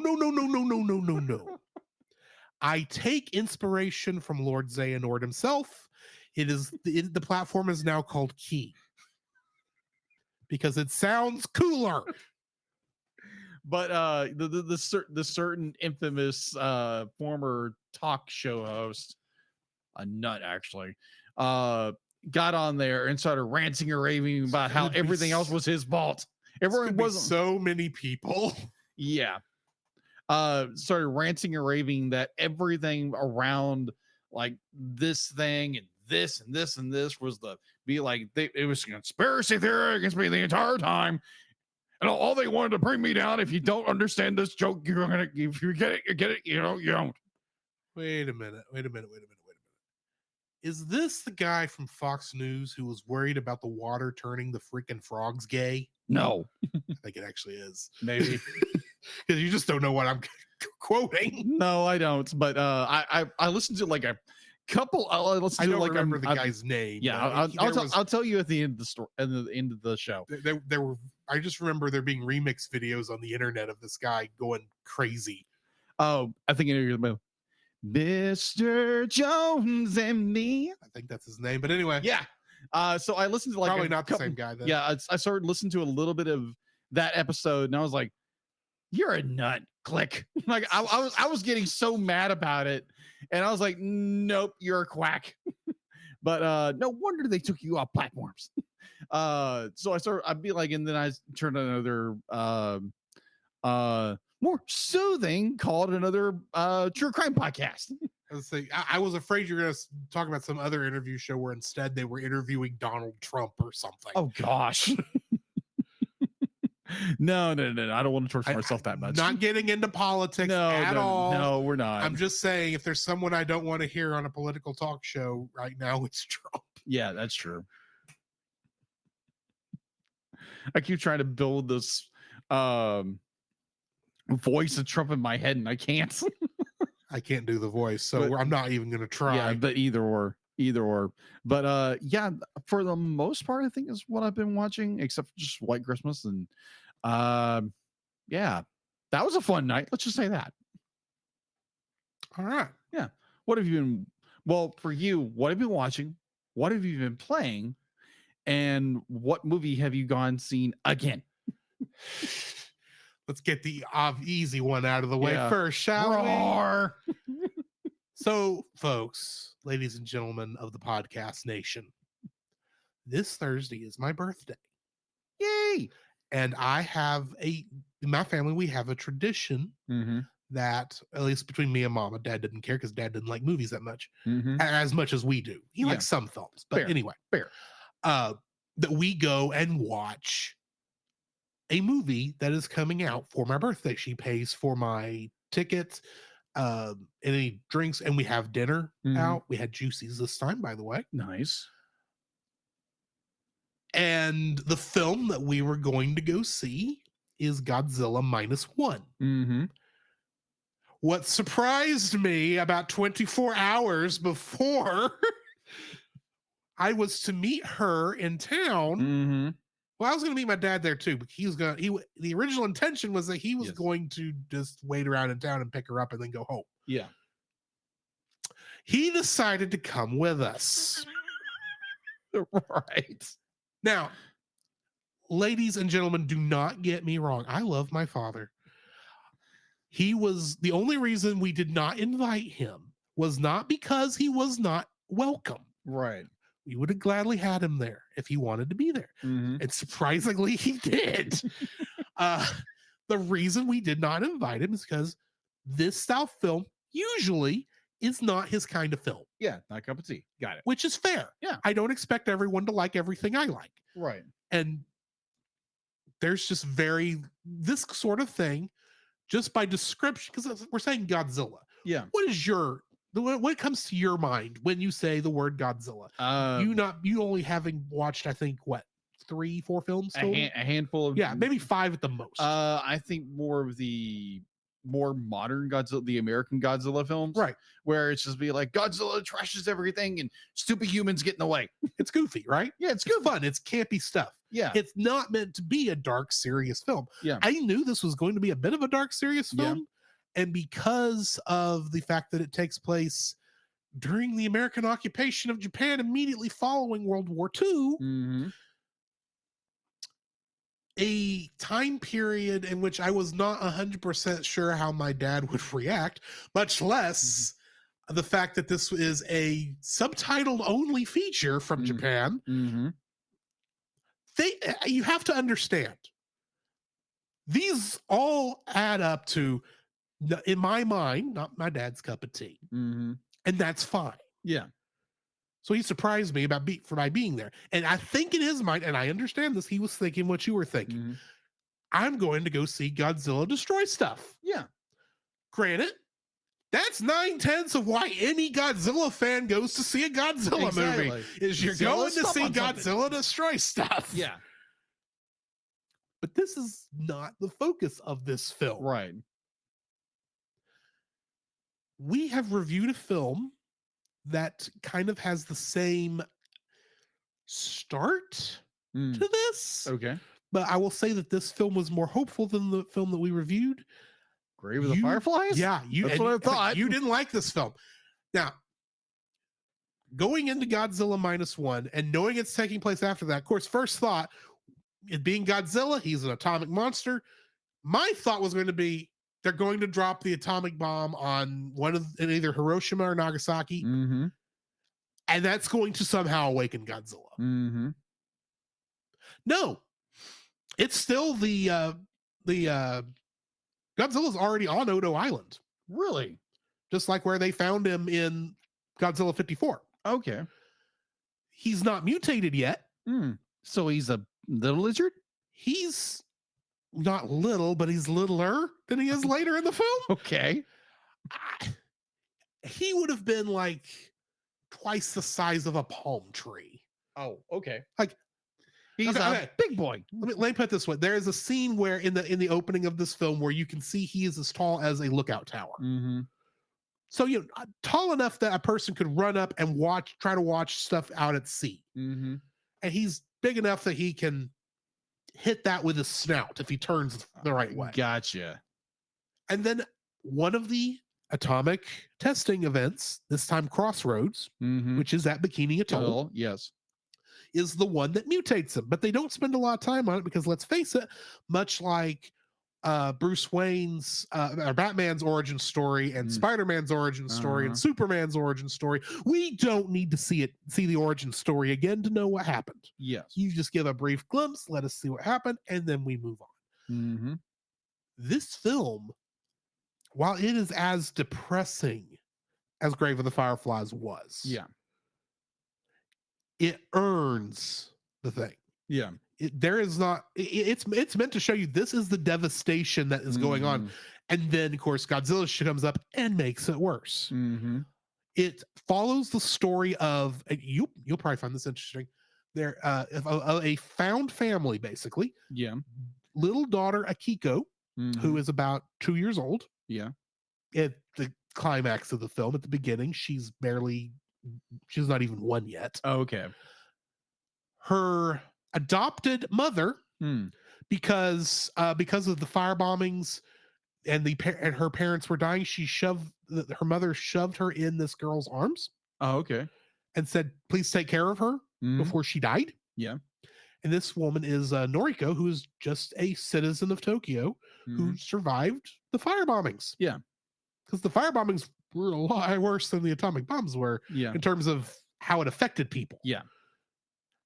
And our main hero of this, Koichi, is a failed kamikaze pilot. That's all I hear. And he is facing PTSD throughout the whole film. Shell shock. Survivor's guilt by the end of this 3 times over. And the human element of the story, I love the ending with the characters. I don't want to go into too much because, honestly, Jacob, I say this to you knowing how you feel about tokusatsu in general, how it's not really your cup of tea, but you put up with it and you do enjoy it for what it is, but it's not really your kind of thing. Exactly. I highly suggest you go watch this film. Okay. Yes, there is Godzilla blowing up stuff. Yes, the atomic breath goes off and you feel the terror in this. There is a bit of it does follow the formula of a Godzilla film. Okay. But it earns it every step of the way. Okay. And by the end of this film, despite all the darkness and the negativity and the depression, it ends correctly. Okay. That's the best way I know how to say it. I'll say this. It is the kind of endings we normally hate. Okay. But it earns it. I gotcha. It's the only way I can say it without spoiling anything. Granted, now that this is in your head, you'll probably figure out how it'll end about 30 minutes into the film, but probably it's still that good. And yeah, it is subtitle only, so we do not know when it comes to home video if we're going to get a dub. A part of me doesn't want there to be a dub, but a part of me would also appreciate a dub. It is that good. Okay. There's a reason why I did see it twice. I went and watched it again because when we didn't have a podcast. Right. So yeah, it is that good a film. Now, granted, I don't need to see it again in theaters, not because the film was bad. It's just like, okay, the second viewing confirmed as much as I enjoyed my second viewing. It confirmed I got everything in the first viewing. And then when it comes out on Blu-ray, he's going to buy it in Steelbook. Probably. Now, I have a Godzilla collection that I must keep. Sorry, not Godzilla. I have a kaiju collection that I must continue to expand. And it seems to be growing, I need to fix my Showa collection because Criterion really botched the packaging on the Showa era films package because it looks real nice as a book. Because a book in the back, it's got the little slots for all the discs to sit down to. And I had it on the back of the set for 2 years, I believe. You did. I took it down because I got to looking at it and the discs were falling behind the cardboard. Oh, no. And there's glue back there that can damage the disc. So I got that out there and I got to get it into some sleeves before I lose it. Yeah. Because some of that stuff's hard to get a hold of right now. Fair. Outside of this collection. I don't need to buy all 15 films again. No. But yeah, go see Godzilla -1. It is an excellent film. I think it's only got till Friday. No, Thursday. It only has till Thursday right now. Wow. And I can't suggest it enough. Unfortunately, I think that means you're not going to have time to catch it in Probably theaters, not. especially since you have to drive to Tyler to see it. Yeah. But yeah, I am sincerely thinking of putting it as a plus film next year. I And I would not can be already surprised at all. tell you who we're asking to come on to guest. Nate. Oh, he's already he announced on his channel. Yes. Anyone wants to review Godzilla -1? I offer myself as tribute. It's like, I will remember this and bring it up when we have a home video release and I can get this on a schedule. Oh my gosh. But anyway, yeah, I saw Godzilla -1. So I do want to bring one thing up, because when you watched it, you put out this meme which was perfect. So yeah, there's a scene about half. I got to tell this story Yes. real quick. Yeah. I love the story, by the way. I have to tell the story. About halfway through the film, when before Godzilla gets to Tokyo, but when our characters first meet him after he's mutated, he's chasing them in this wooden boat. Uh-huh. And there's a reason it's a wooden boat. I won't get into it now. Right. But they and one other boat are the only things out there to face this thing, because they're trying to buy time for an older Japanese battleship that got reissued, Takao. Yeah. To get back to the Ogasawara Islands from Singapore. And the other, as soon as Godzilla shows up, our let me put it this way, our first clue outside of the deep sea fish coming back to the surface and you hearing the plop, plop, plop, plop of the fish surfacing, which becomes a noise you listen for in the mix because, oh, Godzilla's here. But our first real clue is when Godzilla just comes up and bites and eats the other ship, and you're going, okay, there's a funny bit there in the story, but I'm not going to get into because right. Anyway, but to the story, Godzilla is chasing our hero ship, and I'm sitting there in the theater, and my mind says, "This is like Jaws." My mom, to my left, says, "They took this from Jaws." My dad, to my right, says, and I quote, and as I put in the meme, "You're gonna need a bigger boat." And I loved it. I did that, and I was like, I got to remember this. A couple days later, I'm searching through. I was reading news articles. Yeah. Trying to find out something about Godzilla -1, hoping we may already knew a release date for the home video or whatever, or see how it was performing, because this is what you do when there's a movie you like. Right. And I came across this one article that had that picture from that scene. So I did the thing I do to pilfer images off of sites that don't like you pilfering. Well, I say they don't like you pilfering. There's a certain web format that's a pain in image format on the internet that's a pain in the butt to work with. Yeah. But I know how to convert it to a PNG, and then I can do whatever I want with it. Right. And I threw it up onto Meme Generator, and I put right at the bottom, "You're gonna need a bigger boat." No, I said, "We're gonna need a bigger boat." Yes. I posted it on the Banter Fodder group page, which is. Do you remember James Hamrick, who was on our Monsters Incorporated episode? Yes. He's gone and made another podcast with a group of friends called Banter Fodder, and I've been in their group. I posted in there because I figure, A, I know there's Godzilla fans in there. B, definitely Jaws fans in there. Figure they get a kick out of it. First rattle out of the bat. I didn't have the image posted 1 minute yet. Someone goes in and puts the asterisk and says, "Your." Because technically I did get the quote wrong. Whoop-de-doo. Anyway. So yeah, I saw Godzilla -1 this week twice. It deserved a second viewing. I'm sorry, it did. Because there was some, I did catch like a few things different, but it was just because I now knew stuff was happening. I was looking at different parts of the scene. But when I went back and watched, I also watched this week. I've been watching a lot of YouTube videos. The big one I want to talk about is for the past 6 months, I believe, Team 4 Star has been releasing commentaries on their Dragon Ball Z abridged episodes. So I've been going back and watching those as they've come out. Okay. And they just finished epilogue this week. Okay. Where Trunks goes back and takes out the cyborgs, as they're known in that timeline in that show. Yeah. And Cell, and that whole thing is funny how they do that. But them talking about the ending of that show. Yes, they do go into why they didn't originally go back and do season 4. Mm-hmm. This was recorded before the Boo Bits thing came out, so they couldn't talk about that yet. Yeah. But and a couple episodes of their, because I don't know if you know this, they have shorts, animated shorts now. Yeah. They did one called Dragon Shorts, and now they're doing Home for Infinite Losers, showing all the villains in Hiffle.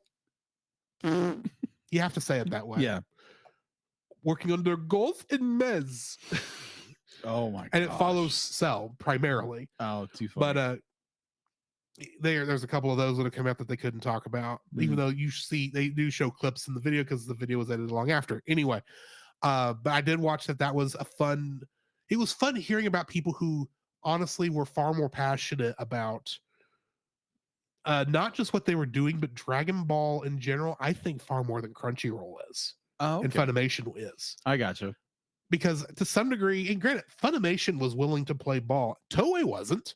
Mm-hmm. Did I ever show you the clip of the audio recording that Funimation recorded for Dragon Ball Z Kai, the final chapters? Yes. Of the replay of the movie of the Cell games that was voiced by Team 4-Star. Yes. Which was perfect. That's how you get them in there. And Toei said, no way. To kind of mess with how Marchand says about Toho. Anyway, which is a shame. Yeah. But yeah, it's very obvious they cared more about that. And I really do appreciate how they ended that, especially when you consider they just started it as goofy thing that they were doing and having fun. But as it got on, you can tell they got more passionate. And yes, at the time the episodes were coming out, I was thinking this is taking too long. I don't care. Quit making other crap and put out the crap I want. It was all about Drew. Not just all about me. It's just I I don't care about any of this other stuff. I only want to see Dragon Ball Z Abridged, and I can't be the only person who feels this way. Right. Quit trying to make money. Do this as a hobby, but still be as excellent as you are. Which is kind of how I sometimes feel when making this podcast. Anyway, Vegeta, we do appreciate every amount of support we get. Do not get me wrong. Yeah, but we do try to get you the best you can for what little money we get. Yeah, exactly. All I gotta say with that is like Vegeta. I'm hunting you.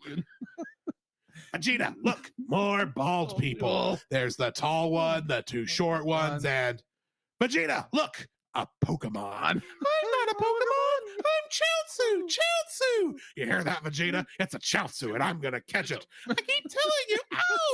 Ow! It didn't work, Vegeta. That's because you have to damage it first, Nappa. Of course. I'm going for a critical. I've had that memorized for 15 years. You have to understand. I can imagine. Oh my gosh. So I want to tell this really quick story because I know we're going into tangents. But so just like our first year. Yeah, exactly. So last this previous Sunday, we get done with the performance. They do an amazing performance. Little hiccups here. I was gonna get into that next. How I was in a Christmas program last night. I thought it went off pretty well. Yes. There were some hiccups, but that happens. Yes. The show must go on. That is the one thing you learn from the very beginning when it comes to doing a performance is no matter what screws up, you pretend it didn't happen. And that was the way it was intended. Yes. So like strong and wrong. Yes. To quote our choir director. Strong and wrong. Yeah. That sounds like John. But so we get done with that, be like great performance, little hiccups here and there, but there again, like you're an artist, you see everything that goes wrong with things.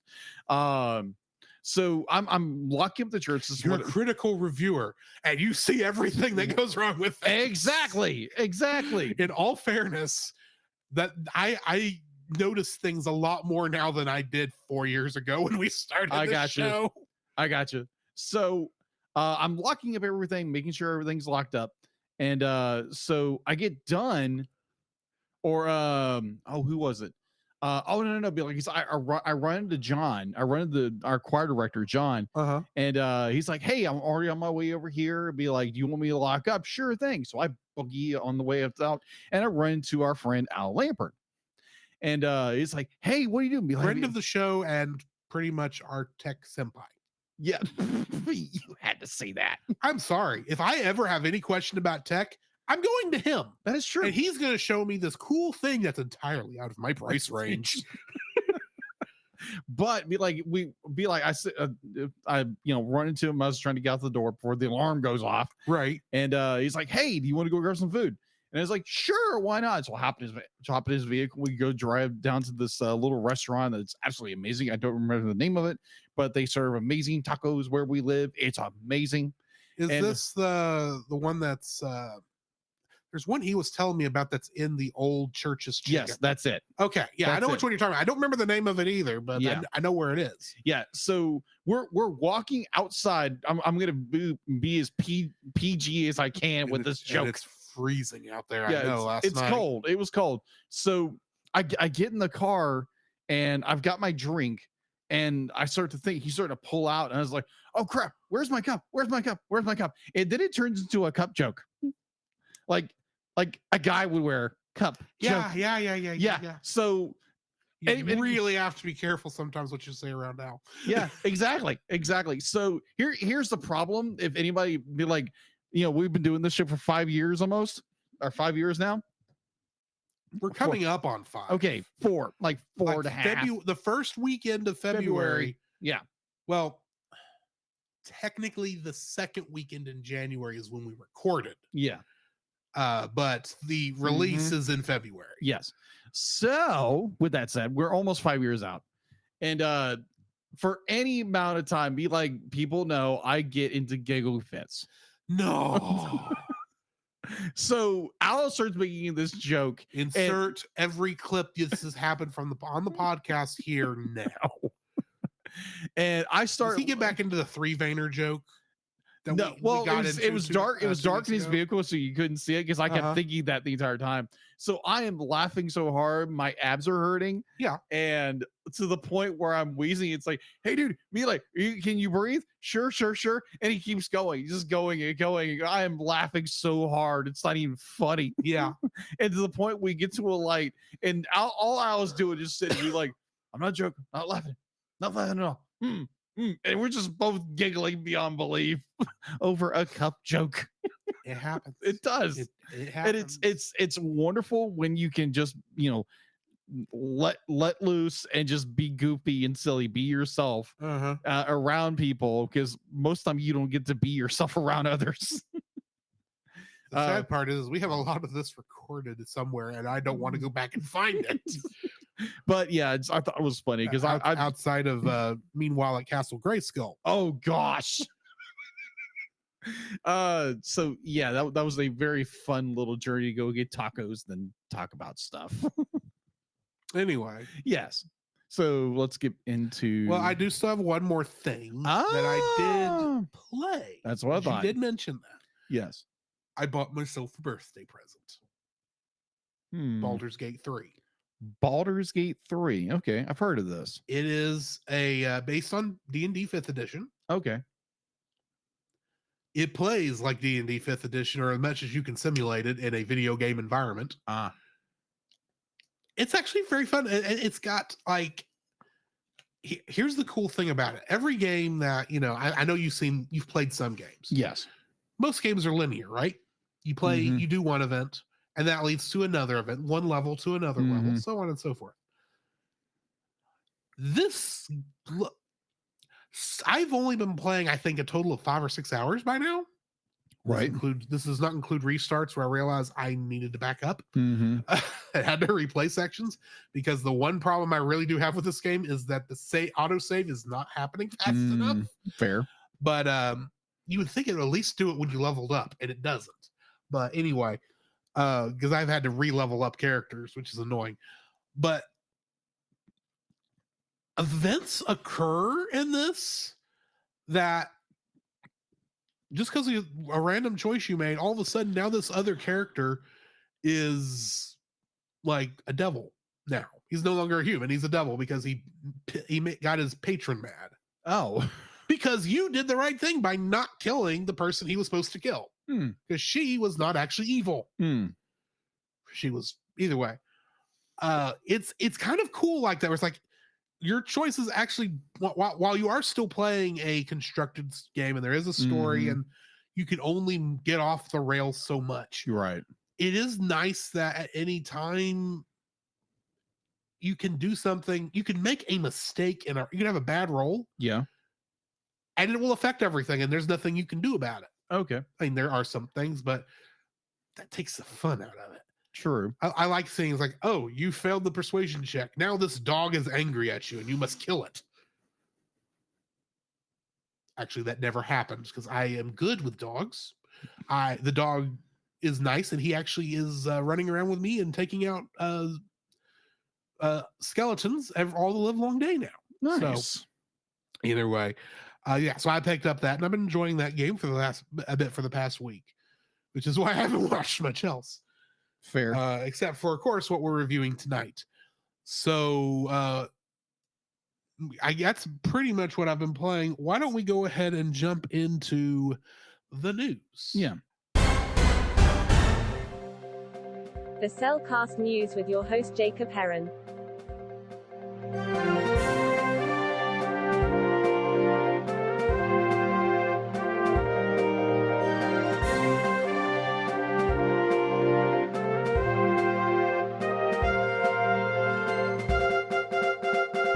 Now I'm going to let you get into the news, but I just remembered that we guessed it on stuff earlier this week. Yes. We were both on the Rushmore show. Yes. Today, it was released today on this recording, where we talked about our top 4 Santas. Yes. Which was fun to do. Yes, it was. Also, I got to record a short clip for Geek Devotions for their Talk episode on whether Godzilla -1 was worth watching. Oh gosh, I can imagine your little clip. Okay, so there were 2 other clips that they got recorded. One was from Nate, let's be honest. Oh gosh. And the other was from Godzilla Boy? Branson Boykin, which I don't know if you know who he is. I don't know. He was the guy who was doing that Gospel by Gaslight I was working on. Yeah. But unfortunately, that project is no longer active. But he had gotten to go see it with his kid. And what was crazy is, and granted, if you have not watched Godzilla -1, don't go listen to this episode because it spoils it.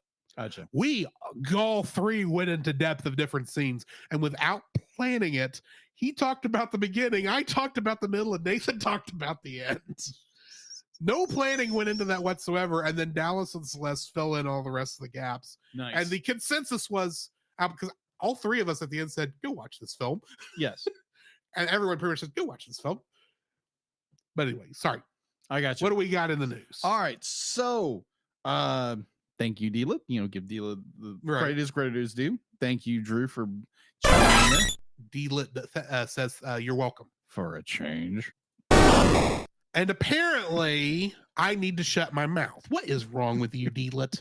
I had to explain what happened. Oh, I kept you from actually being nice to Jacob for a change. I'm sorry. I had to get that out there because we should have brought it up in the What We've Been Watching segment, but we both forgot it happens. It happens. Oh, grumble all you want. I don't care. Let's move on. Jacob, news.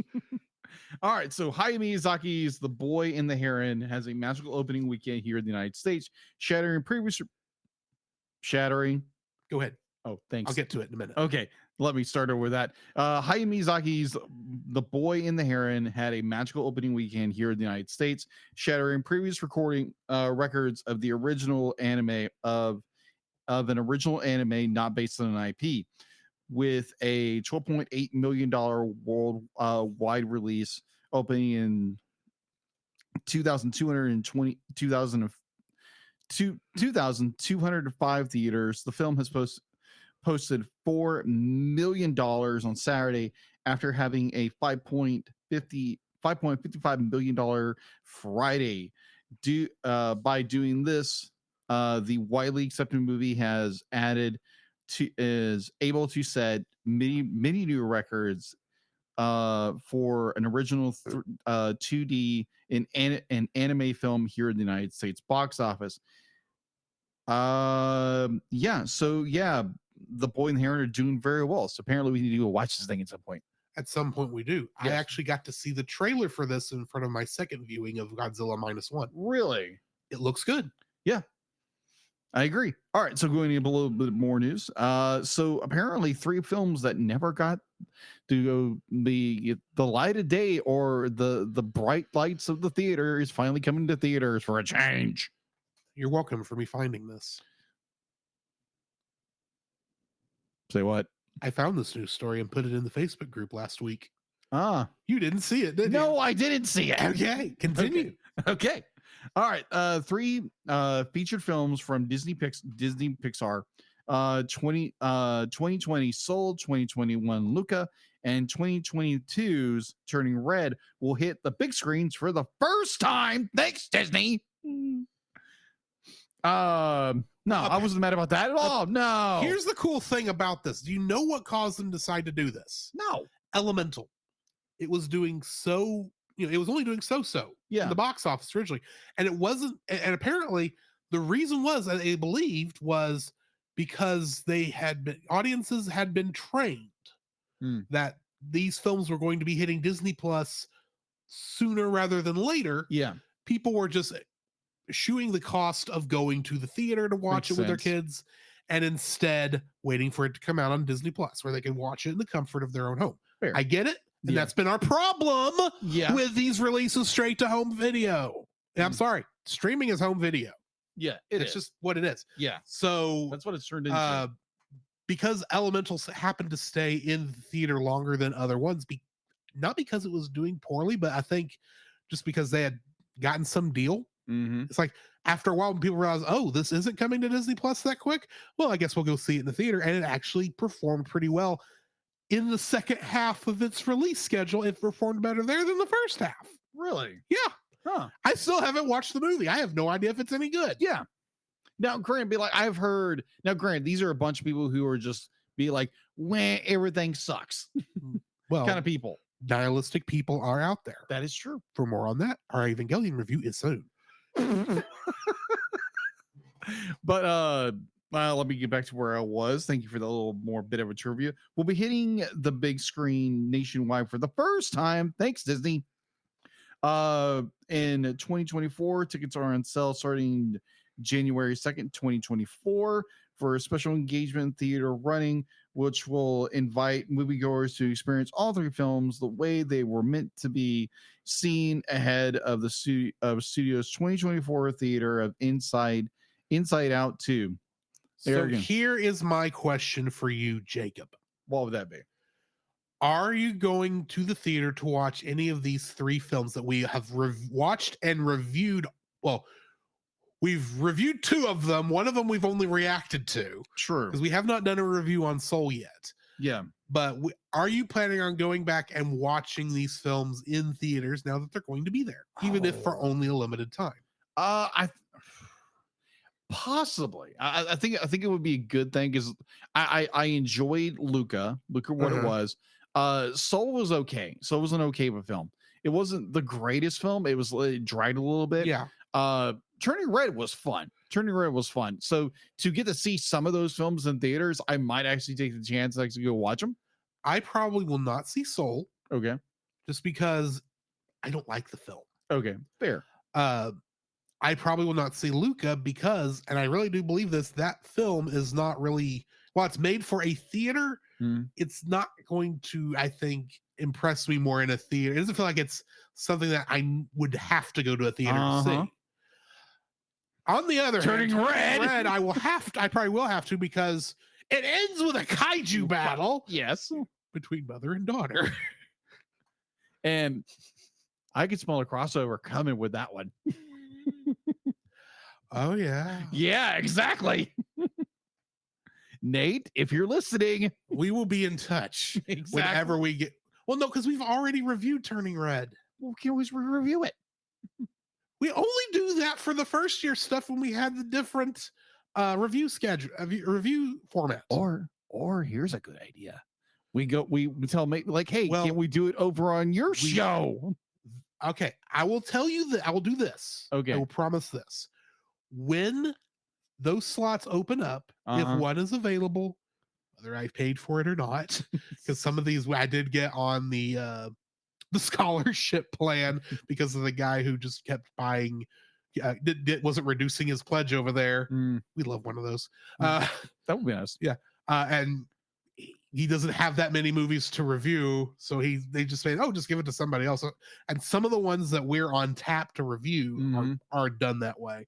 But the next one where I have a chance to put it in, yes, I will put Turning Red on the list because it's got a kaiju in it. Yeah, it's got a kaiju fight in it, and it's right up Nate's alley, in a way. Yes. Yeah. Anyways, all right, so that would be fun to do. So Nate, be like, let us know. We'll keep that on the schedule, on plans. Yes. All right. So we're getting another DC animated movie coming out again. Well, I mean, they do better than Marvel's animated films, so Yeah. and considering Marvel's latest output on actual movies, maybe better than their live action films. Maybe. Well, Grant, I haven't seen most of the new stuff anyway, so The Marvels is the first film in the MCU I am not seeing in a theater. wow. I've not watched it yet, and I'm not going to the theater to pay the price. I'm sorry, I'm not. Okay then. Because I'm not that big a fan of Captain Marvel anyway, as from the first movie and from her appearances in Endgame. Yeah. While I like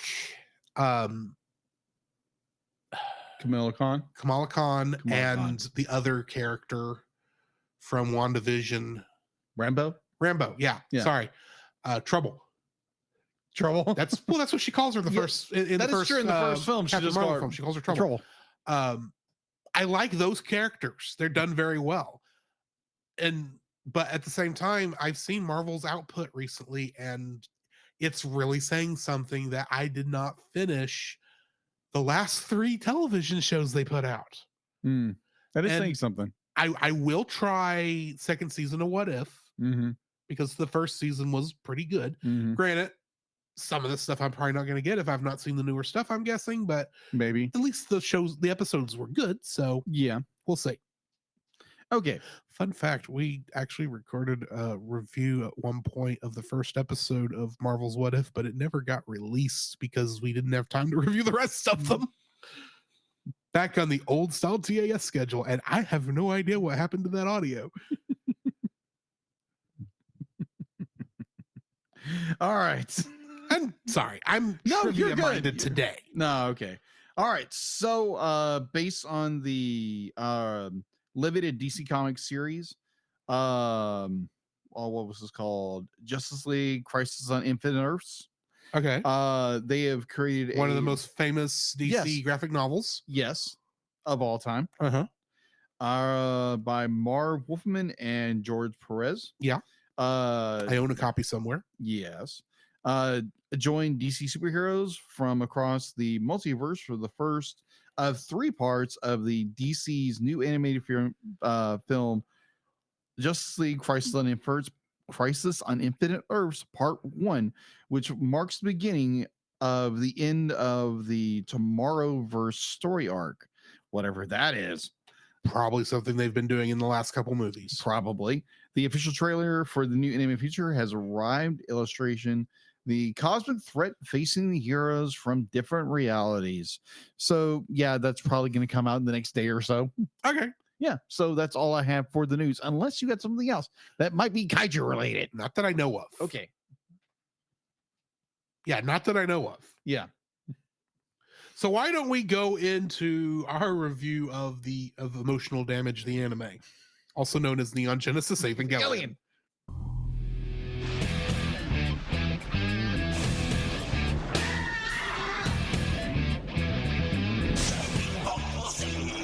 Card Captors, a mystic adventure.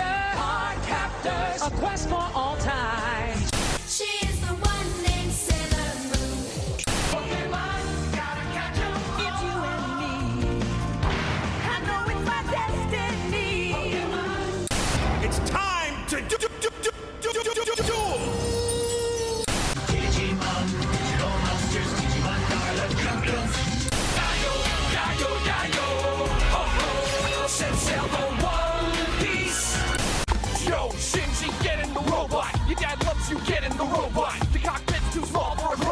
kick some butt in your robot. この空を抱いて輝く少年よ神話になれ Emotional damage. So yeah, I mentioned I forgot some things from that opening that I last week that I needed to make sure I mentioned where I get it from, Yes. because obviously there's 2 bits of audio in there that's probably doesn't immediately recognizable to anybody. Right. That is the Lost 4Kids opening YouTube video is not actually a Lost 4Kids opening to Evangelion, because 4Kids never adapted Evangelion. Yes, thankfully. But this Lost 4Kids opening video, YouTube video, is by Eagle 8 Burger. There's nothing in the video. Actually, there is some stuff in the video. Now, granted, I intentionally only cut from a certain bit of that audio because there is a joke in there I don't feel comfortable putting on the show.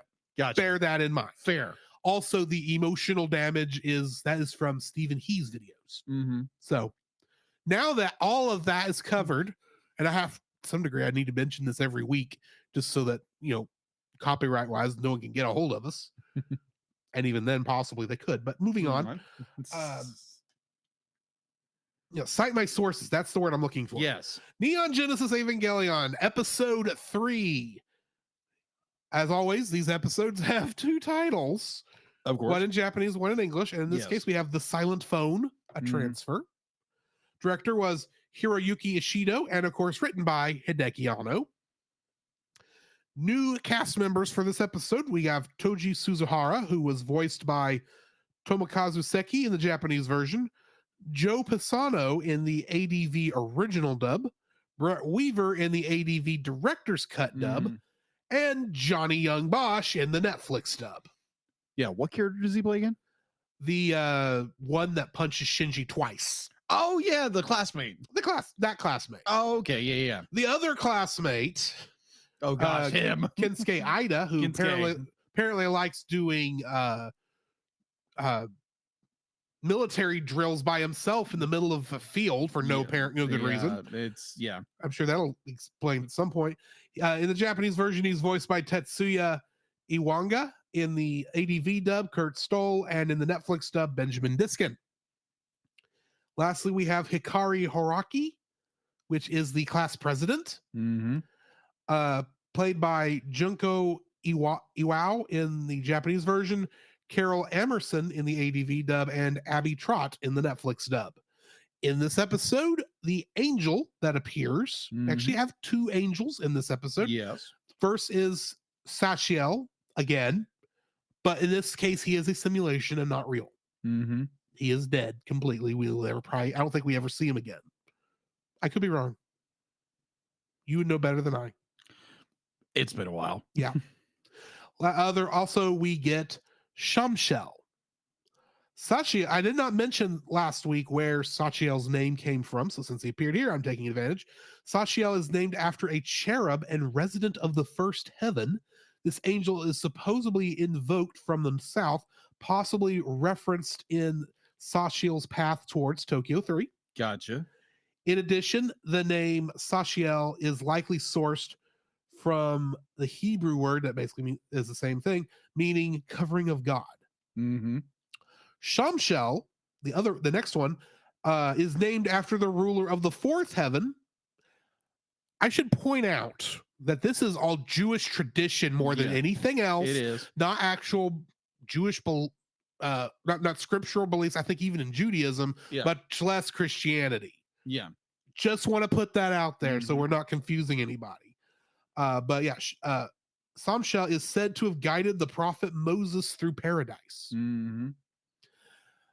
I will be the first to admit that these angels, I have no idea where they're getting these names from. But none of this is in the Bible.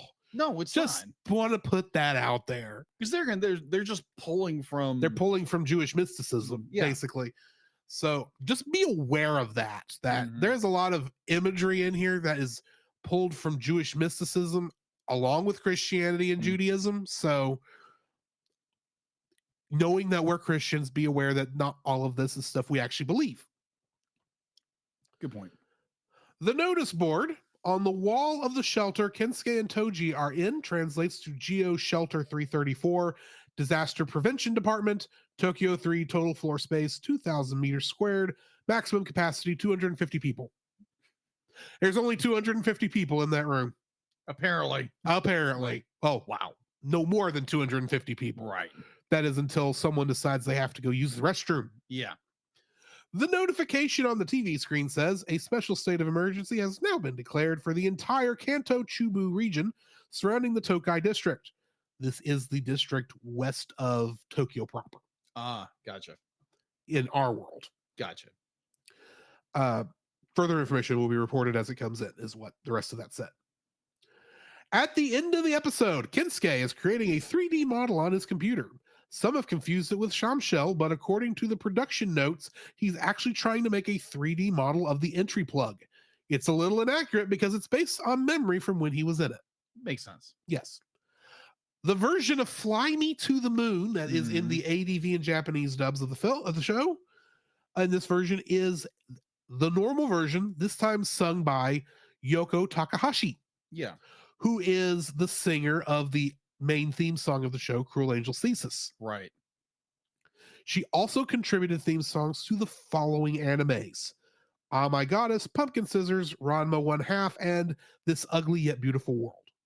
Gotcha. And that's what I've got for trivia for this episode. What are your thoughts on this?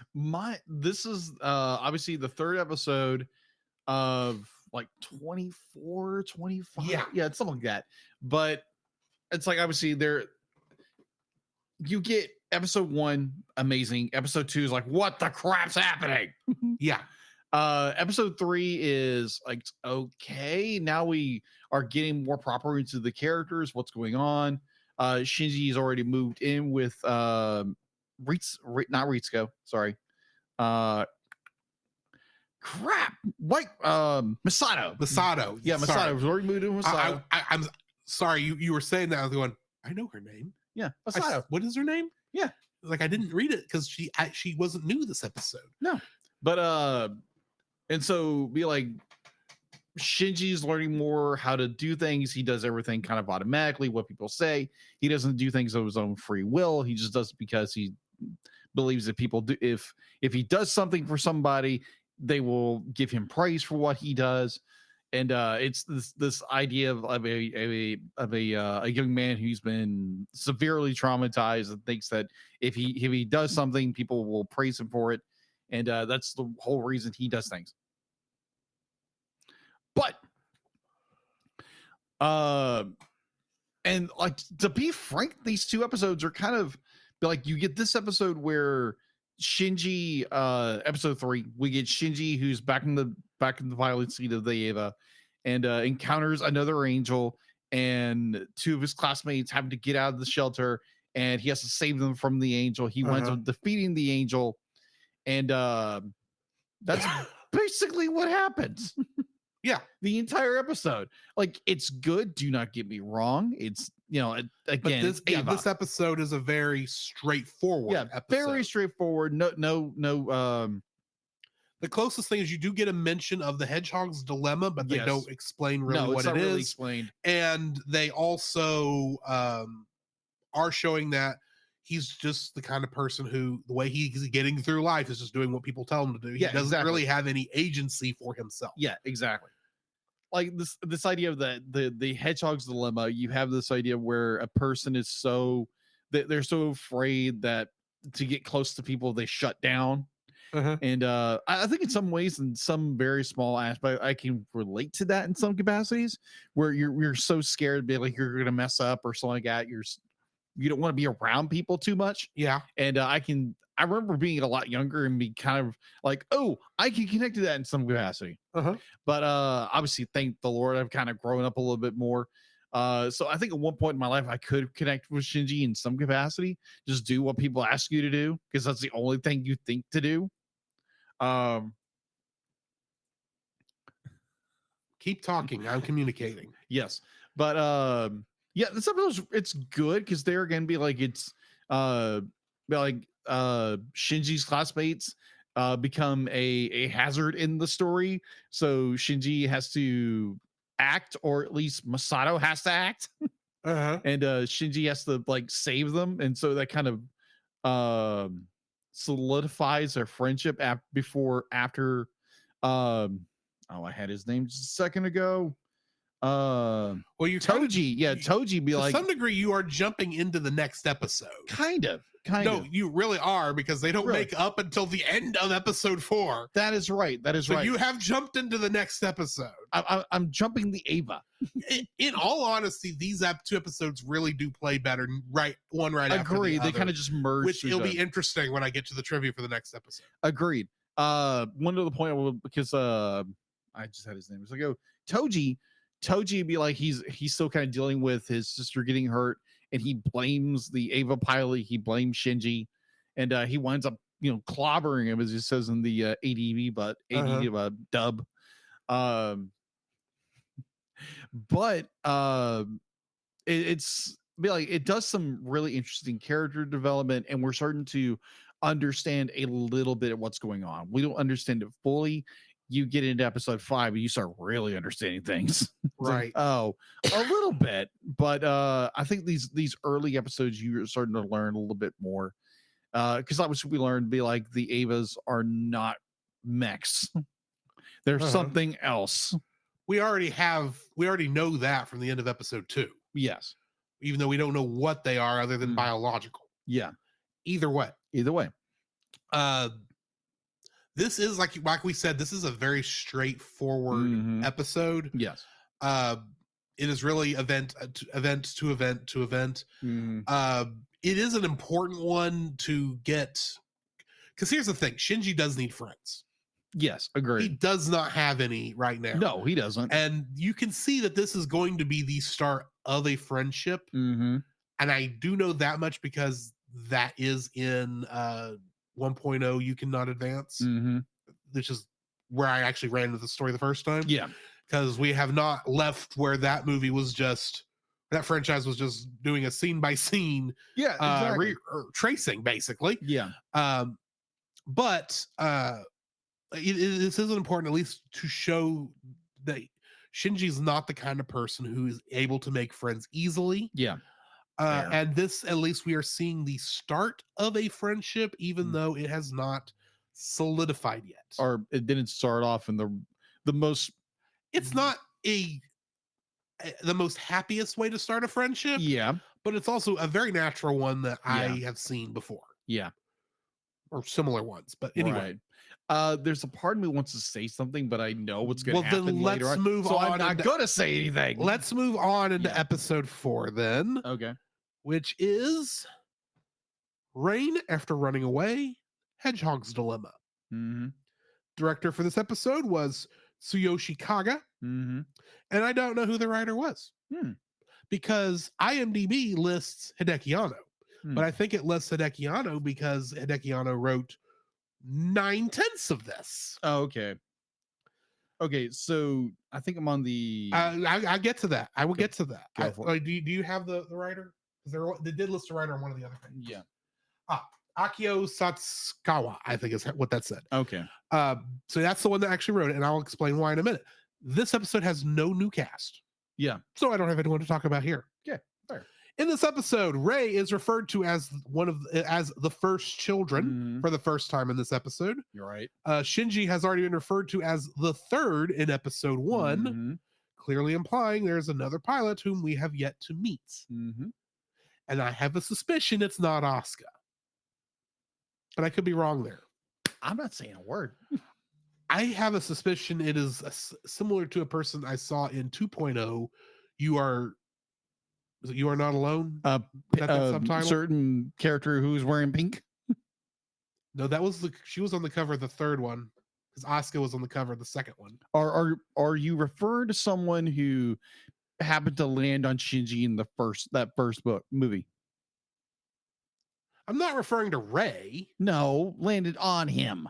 It's been a hot minute since I've seen okay. the movie. So either way, I suspect it's the guy from the end of that second movie that's on the moon. But I could be wrong. Nope.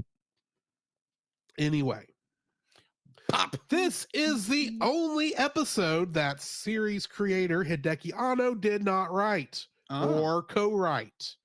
At one point during production, this episode was removed, and what is now episode 5 would have immediately followed episode 3. However, it was later decided that time needed to be devoted to establishing Shinji's character and relationships, so the episode was added back in. The result was that this episode was written after what is now episode 5 was already finished, and Anno did not take a direct role in developing either the plot or the script. The version of Fly Me to the Moon at the end of the Japanese native dubs of this one is once again the normal version that was sung by Yoko Takahashi, and much like episode 2, it is minus the strings. Okay. So you kind of already said your thoughts on this in the last episode. Yes, I did. But do you have anything else to add to Shinji moping around Japan? Or going on a walkabout, let's say. Yeah, he's going to walk listening to his SDAT tape recorder. Yes. And I actually did some research on that, but I don't have any clear information yet. That's why I haven't brought it up. I gotcha. Yeah. The one that got me is like, okay, we're following Shinji the entire time, and be like, he's just wandering around, doesn't want to be around people, and just so happens to stumble across the same area where Kinsuke is hanging out. Which is like, that's so ironic. Granted, this was after he said, I need to go home. Yeah. So he was already on his way back home and ran into, or was he? G.I. Joe. Yeah, G.I. Joe. Or G.I. wannabe. G.I. Joe wannabe, yeah. Because he even says, oh, I just do this for fun. It's not even serious. It's like, yeah, you're a weird kid. Just a little. But anyway. It's Kinsuke. And then obviously they get bamboozled by the nerve agents. Oh my word, yeah. And it's like, oh, be like, yeah, you're getting dragged back to the court. Here's the thing I have a problem with this episode. So Shinji just bails, he just leaves. Even Masato herself says, be like, this is probably best for him. Be like, being here, he's just miserable. Just let him go. Yeah. And then no, of course, Nerve shows up and be like, hey, we got to bring you back. And they drag him in front of his father. And it's like, oh, we're going to revoke it. Then why the heck did you drag him all the way back to Nerve headquarters, all the way back to Tokyo 3? Government bureaucracy. I know. The thing that Japan is good at. Fair. And in fact, to quote Godzilla -1, information control is Japan's specialty. Okay, fair. This was not said in a very good light in that movie. But it's just, but like they drag him back to HQ. They lecture him. He quit. Either he quits or he's dismissed because he didn't follow direct order or he left. Yeah.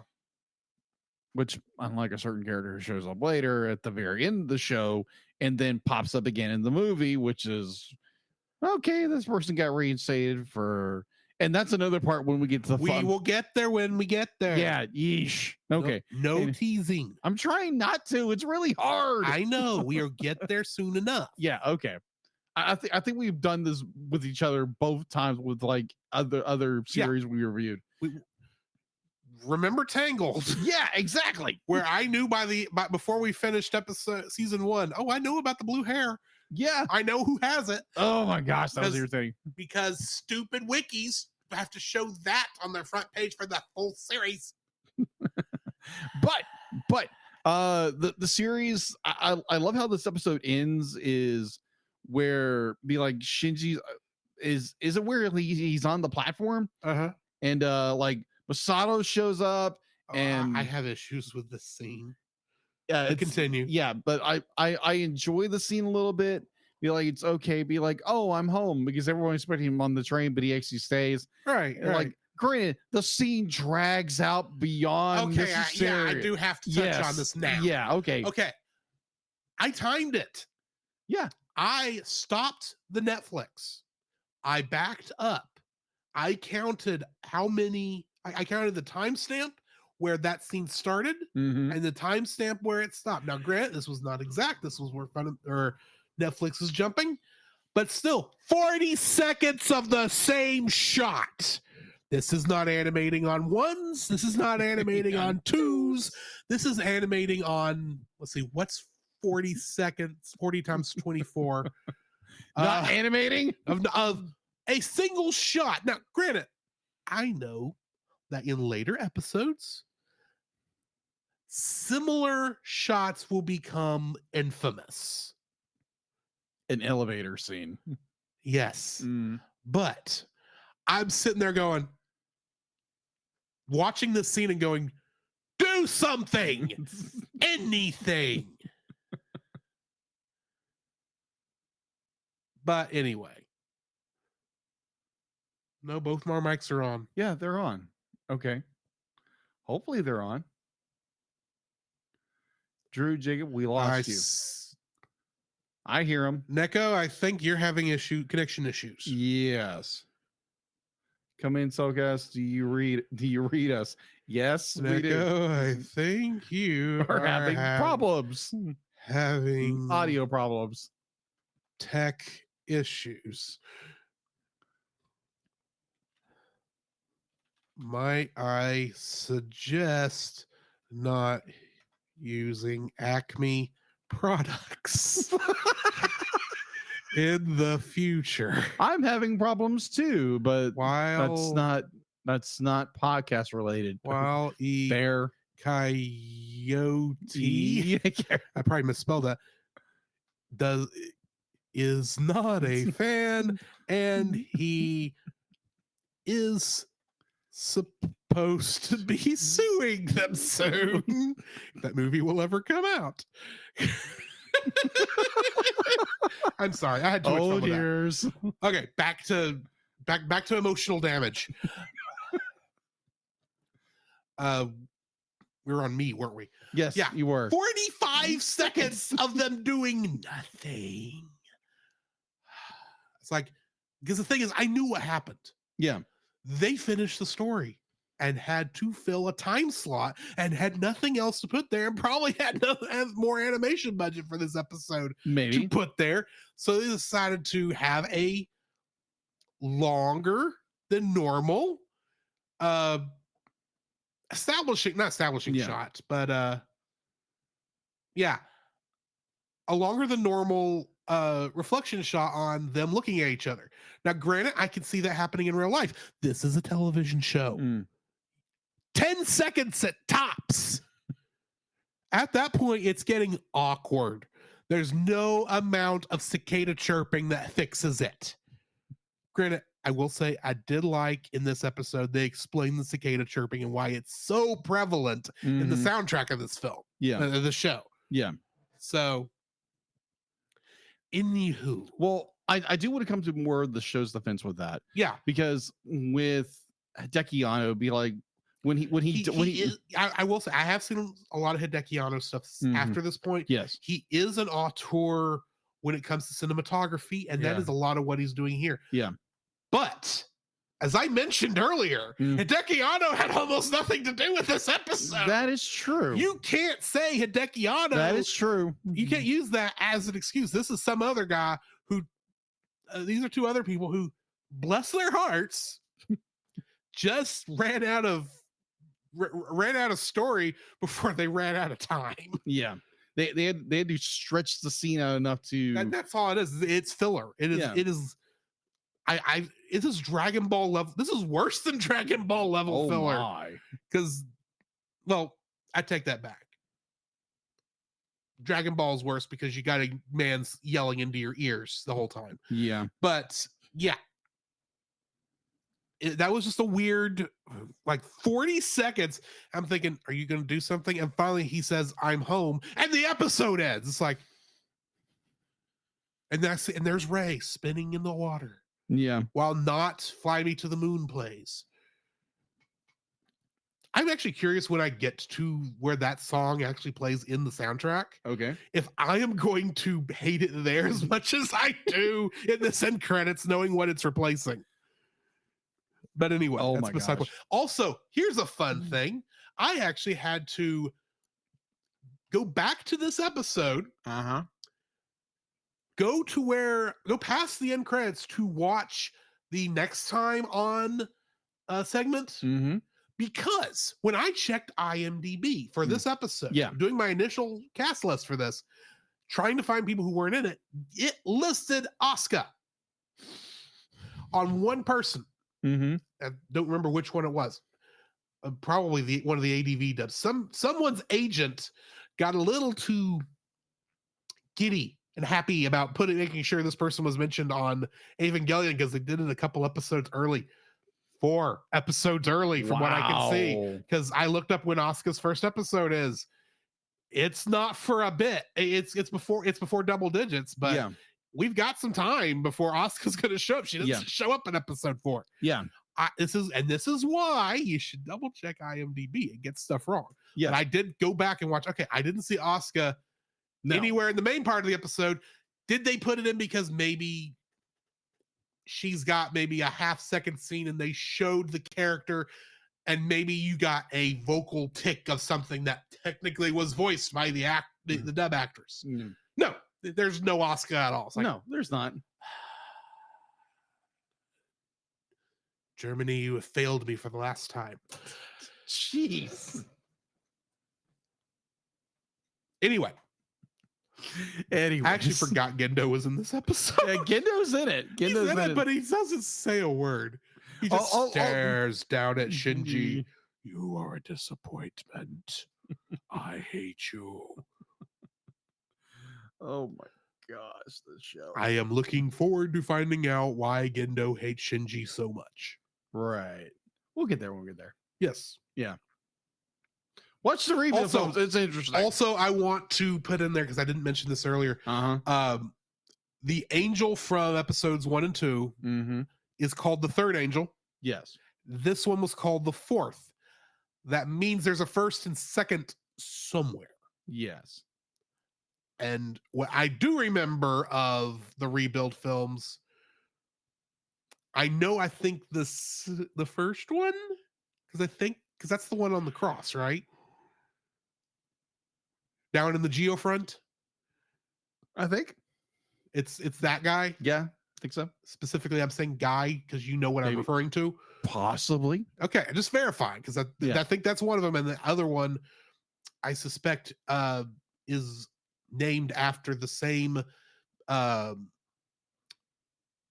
character from Jewish mythology in which Frasier's ex-wife is named after. Close. That's all I'm going to say is close. We'll get there when we get there. Exactly.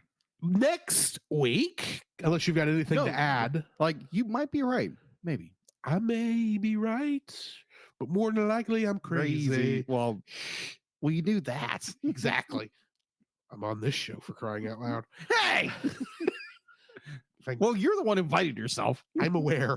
All right, next week, we get the Ray double feature.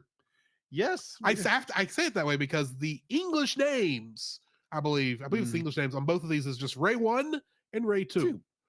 The Japanese names, I think I like better, Ray Beyond the Heart and Showdown in Tokyo 3. Yes. I'm guessing Showdown in Tokyo 3 is the sniper episode. Yes. That I also remember from that rebuild. Mm-hmm. But anyway, yeah, join us next week for that, along with Urkel Save Santa. Yes, I can't wait. Next week's going to be an interesting episode, folks. Yes. Also, January, we do have plans. Mm-hmm. We are not fully solidified yet, but yes, I'm going to at least have some we do need at least the first episode in January on the schedule by next week, because we do need Friday. This Friday, yeah. Because we do need to tell people what the next episode is next week. That's true. So join us next in January. We are going to redoing Indie Shorts Month. So if you enjoyed that last year where we got to watch an army of rabbits die, a cat turn into a demon, the legendary Super Saiyan. Yes. And what was the other one? No, Legendary Super Saiyan was by itself, wasn't it? Yes, I or think the Legend, the Dragon Ball story. Yes. because it was longer than the others. yes. And then of course, Rise of the Mushroom Kingdom. Kingdom. If you enjoyed those last year, Yeah. we're going to try and do some other stuff. Mhm. I think I may already know what mine is, but I need to find out where it is Hmm. because where I thought it was, It's not there. the website's gone because it wasn't on YouTube. It was on another service Got that it. is not there anymore because of consolidation. Got it. Thank you, Warner Brothers Discovery.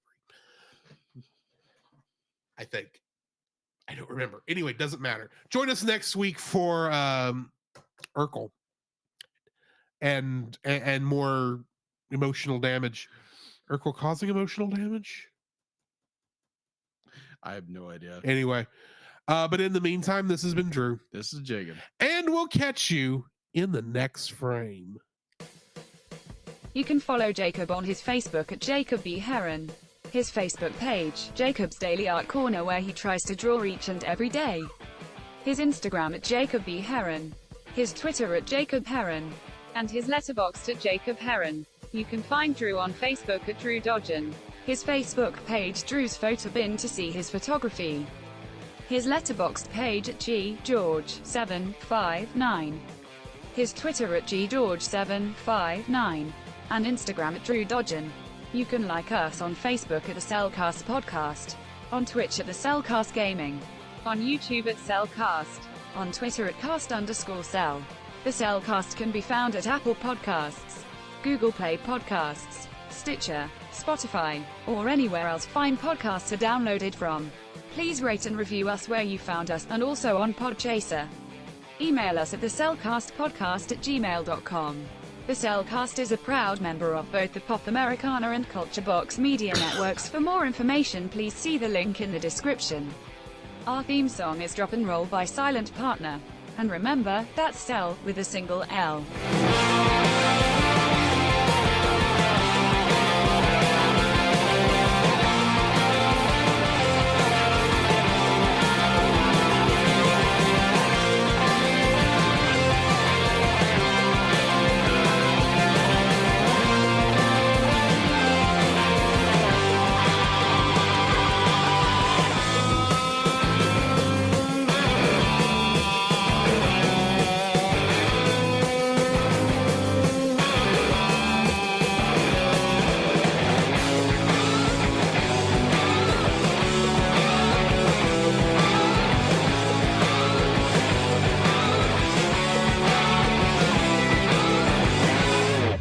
When you wish upon a star. Wait a minute, that's the wrong movie. Yeah. And no more talking donkeys. That's going to be a little hard considering we still have Shrek 2, Yeah, Shrek that's right. 3, Ogres in Time, Shrek 4, the not quite final chapter. There's a Shrek 5 coming. Yes. Not to mention, we got 2 Puss in Boots movies to review. True.